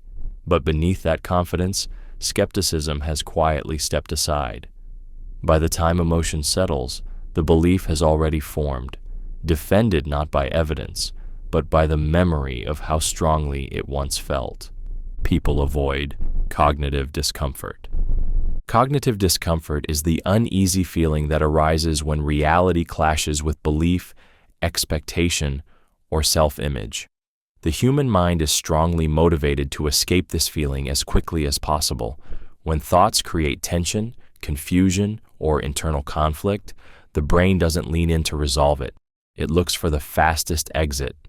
This avoidance exists because mental conflict feels threatening. The brain interprets inconsistency as instability, and instability triggers stress. Holding two opposing ideas at once requires effort, patience, and emotional tolerance. Most people unconsciously choose relief instead.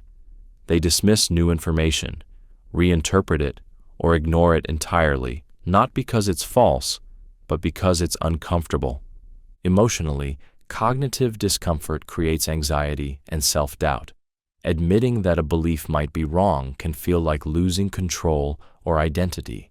To protect itself, the mind reaches for rationalizations that restore balance. These explanations don't need to be accurate. They only need to feel convincing enough to quiet the discomfort. This is why people resist evidence that contradicts their views and why changing one's mind feels so difficult. Discomfort signals danger to the ego. Avoidance signals safety. The brain rewards avoidance with calm, reinforcing the habit of turning away from challenging thoughts. Over time, this pattern becomes automatic. Information that aligns with existing beliefs feels good and is welcomed. Information that challenges them feels hostile and is rejected. The mind becomes a filter, not a seeker. Growth slows, curiosity fades, and comfort replaces truth. The most unsettling part is that avoidance feels intelligent. People believe they are being logical when they are actually soothing themselves. Cognitive discomfort is not a flaw. It is a signal that learning is possible. But when the mind prioritizes comfort over clarity, that signal is silenced before it can do its work. Repetition creates belief without awareness. Repetition changes belief quietly, without asking for permission or announcing its influence. When an idea is heard again and again, the mind stops treating it as information and starts treating it as background reality. There is no moment where belief is consciously chosen. It simply settles in, unnoticed, like noise you no longer hear but still respond to. This happens because the brain is designed to favor efficiency. Each repetition makes an idea easier to process, and that ease is interpreted emotionally as truth. The mind confuses familiarity with accuracy. What feels smooth feels right. What feels known feels safe. Over time, the brain stops evaluating the claim and starts recognizing it, and recognition replaces judgment. Emotionally, repetition lowers resistance. The first time an idea appears, it may trigger skepticism or discomfort. The second time, it feels less threatening. By the 10th time, it feels normal. The emotional response fades before the belief forms, which is why people often don't realize their views have changed. There is no internal alarm, no conscious shift, just quiet acceptance. Repetition is especially powerful when it comes from multiple sources. Hearing the same message echoed by different voices creates the illusion of consensus. The brain assumes that something repeated so widely must be grounded in truth, even if all sources are recycling the same unverified idea. The most unsettling aspect is that belief forms passively. You don't have to agree, approve, or even like the idea.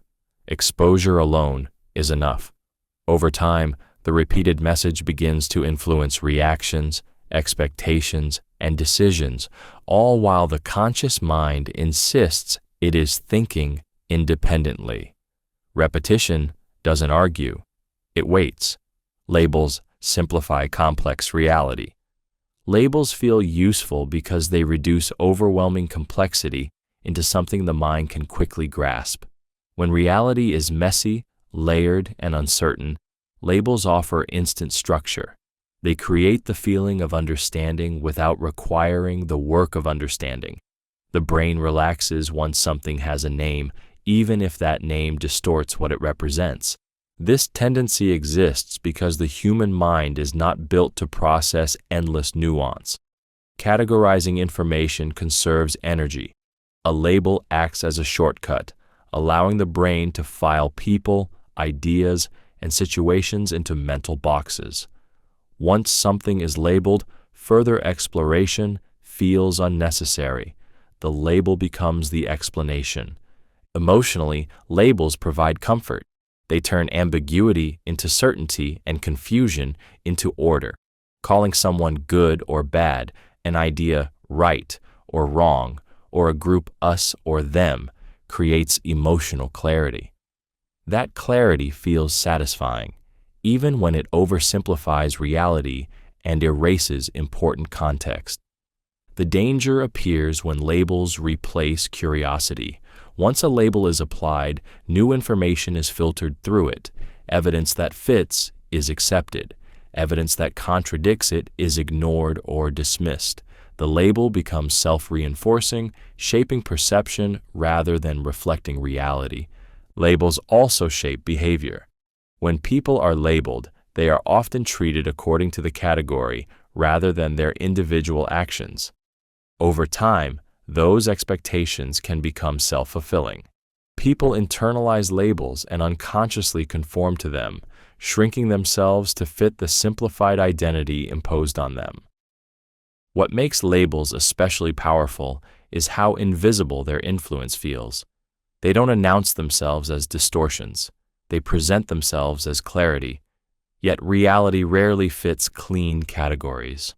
When labels are mistaken for truth, complexity disappears, understanding shallows, and the mind trades depth for comfort without realizing what was lost.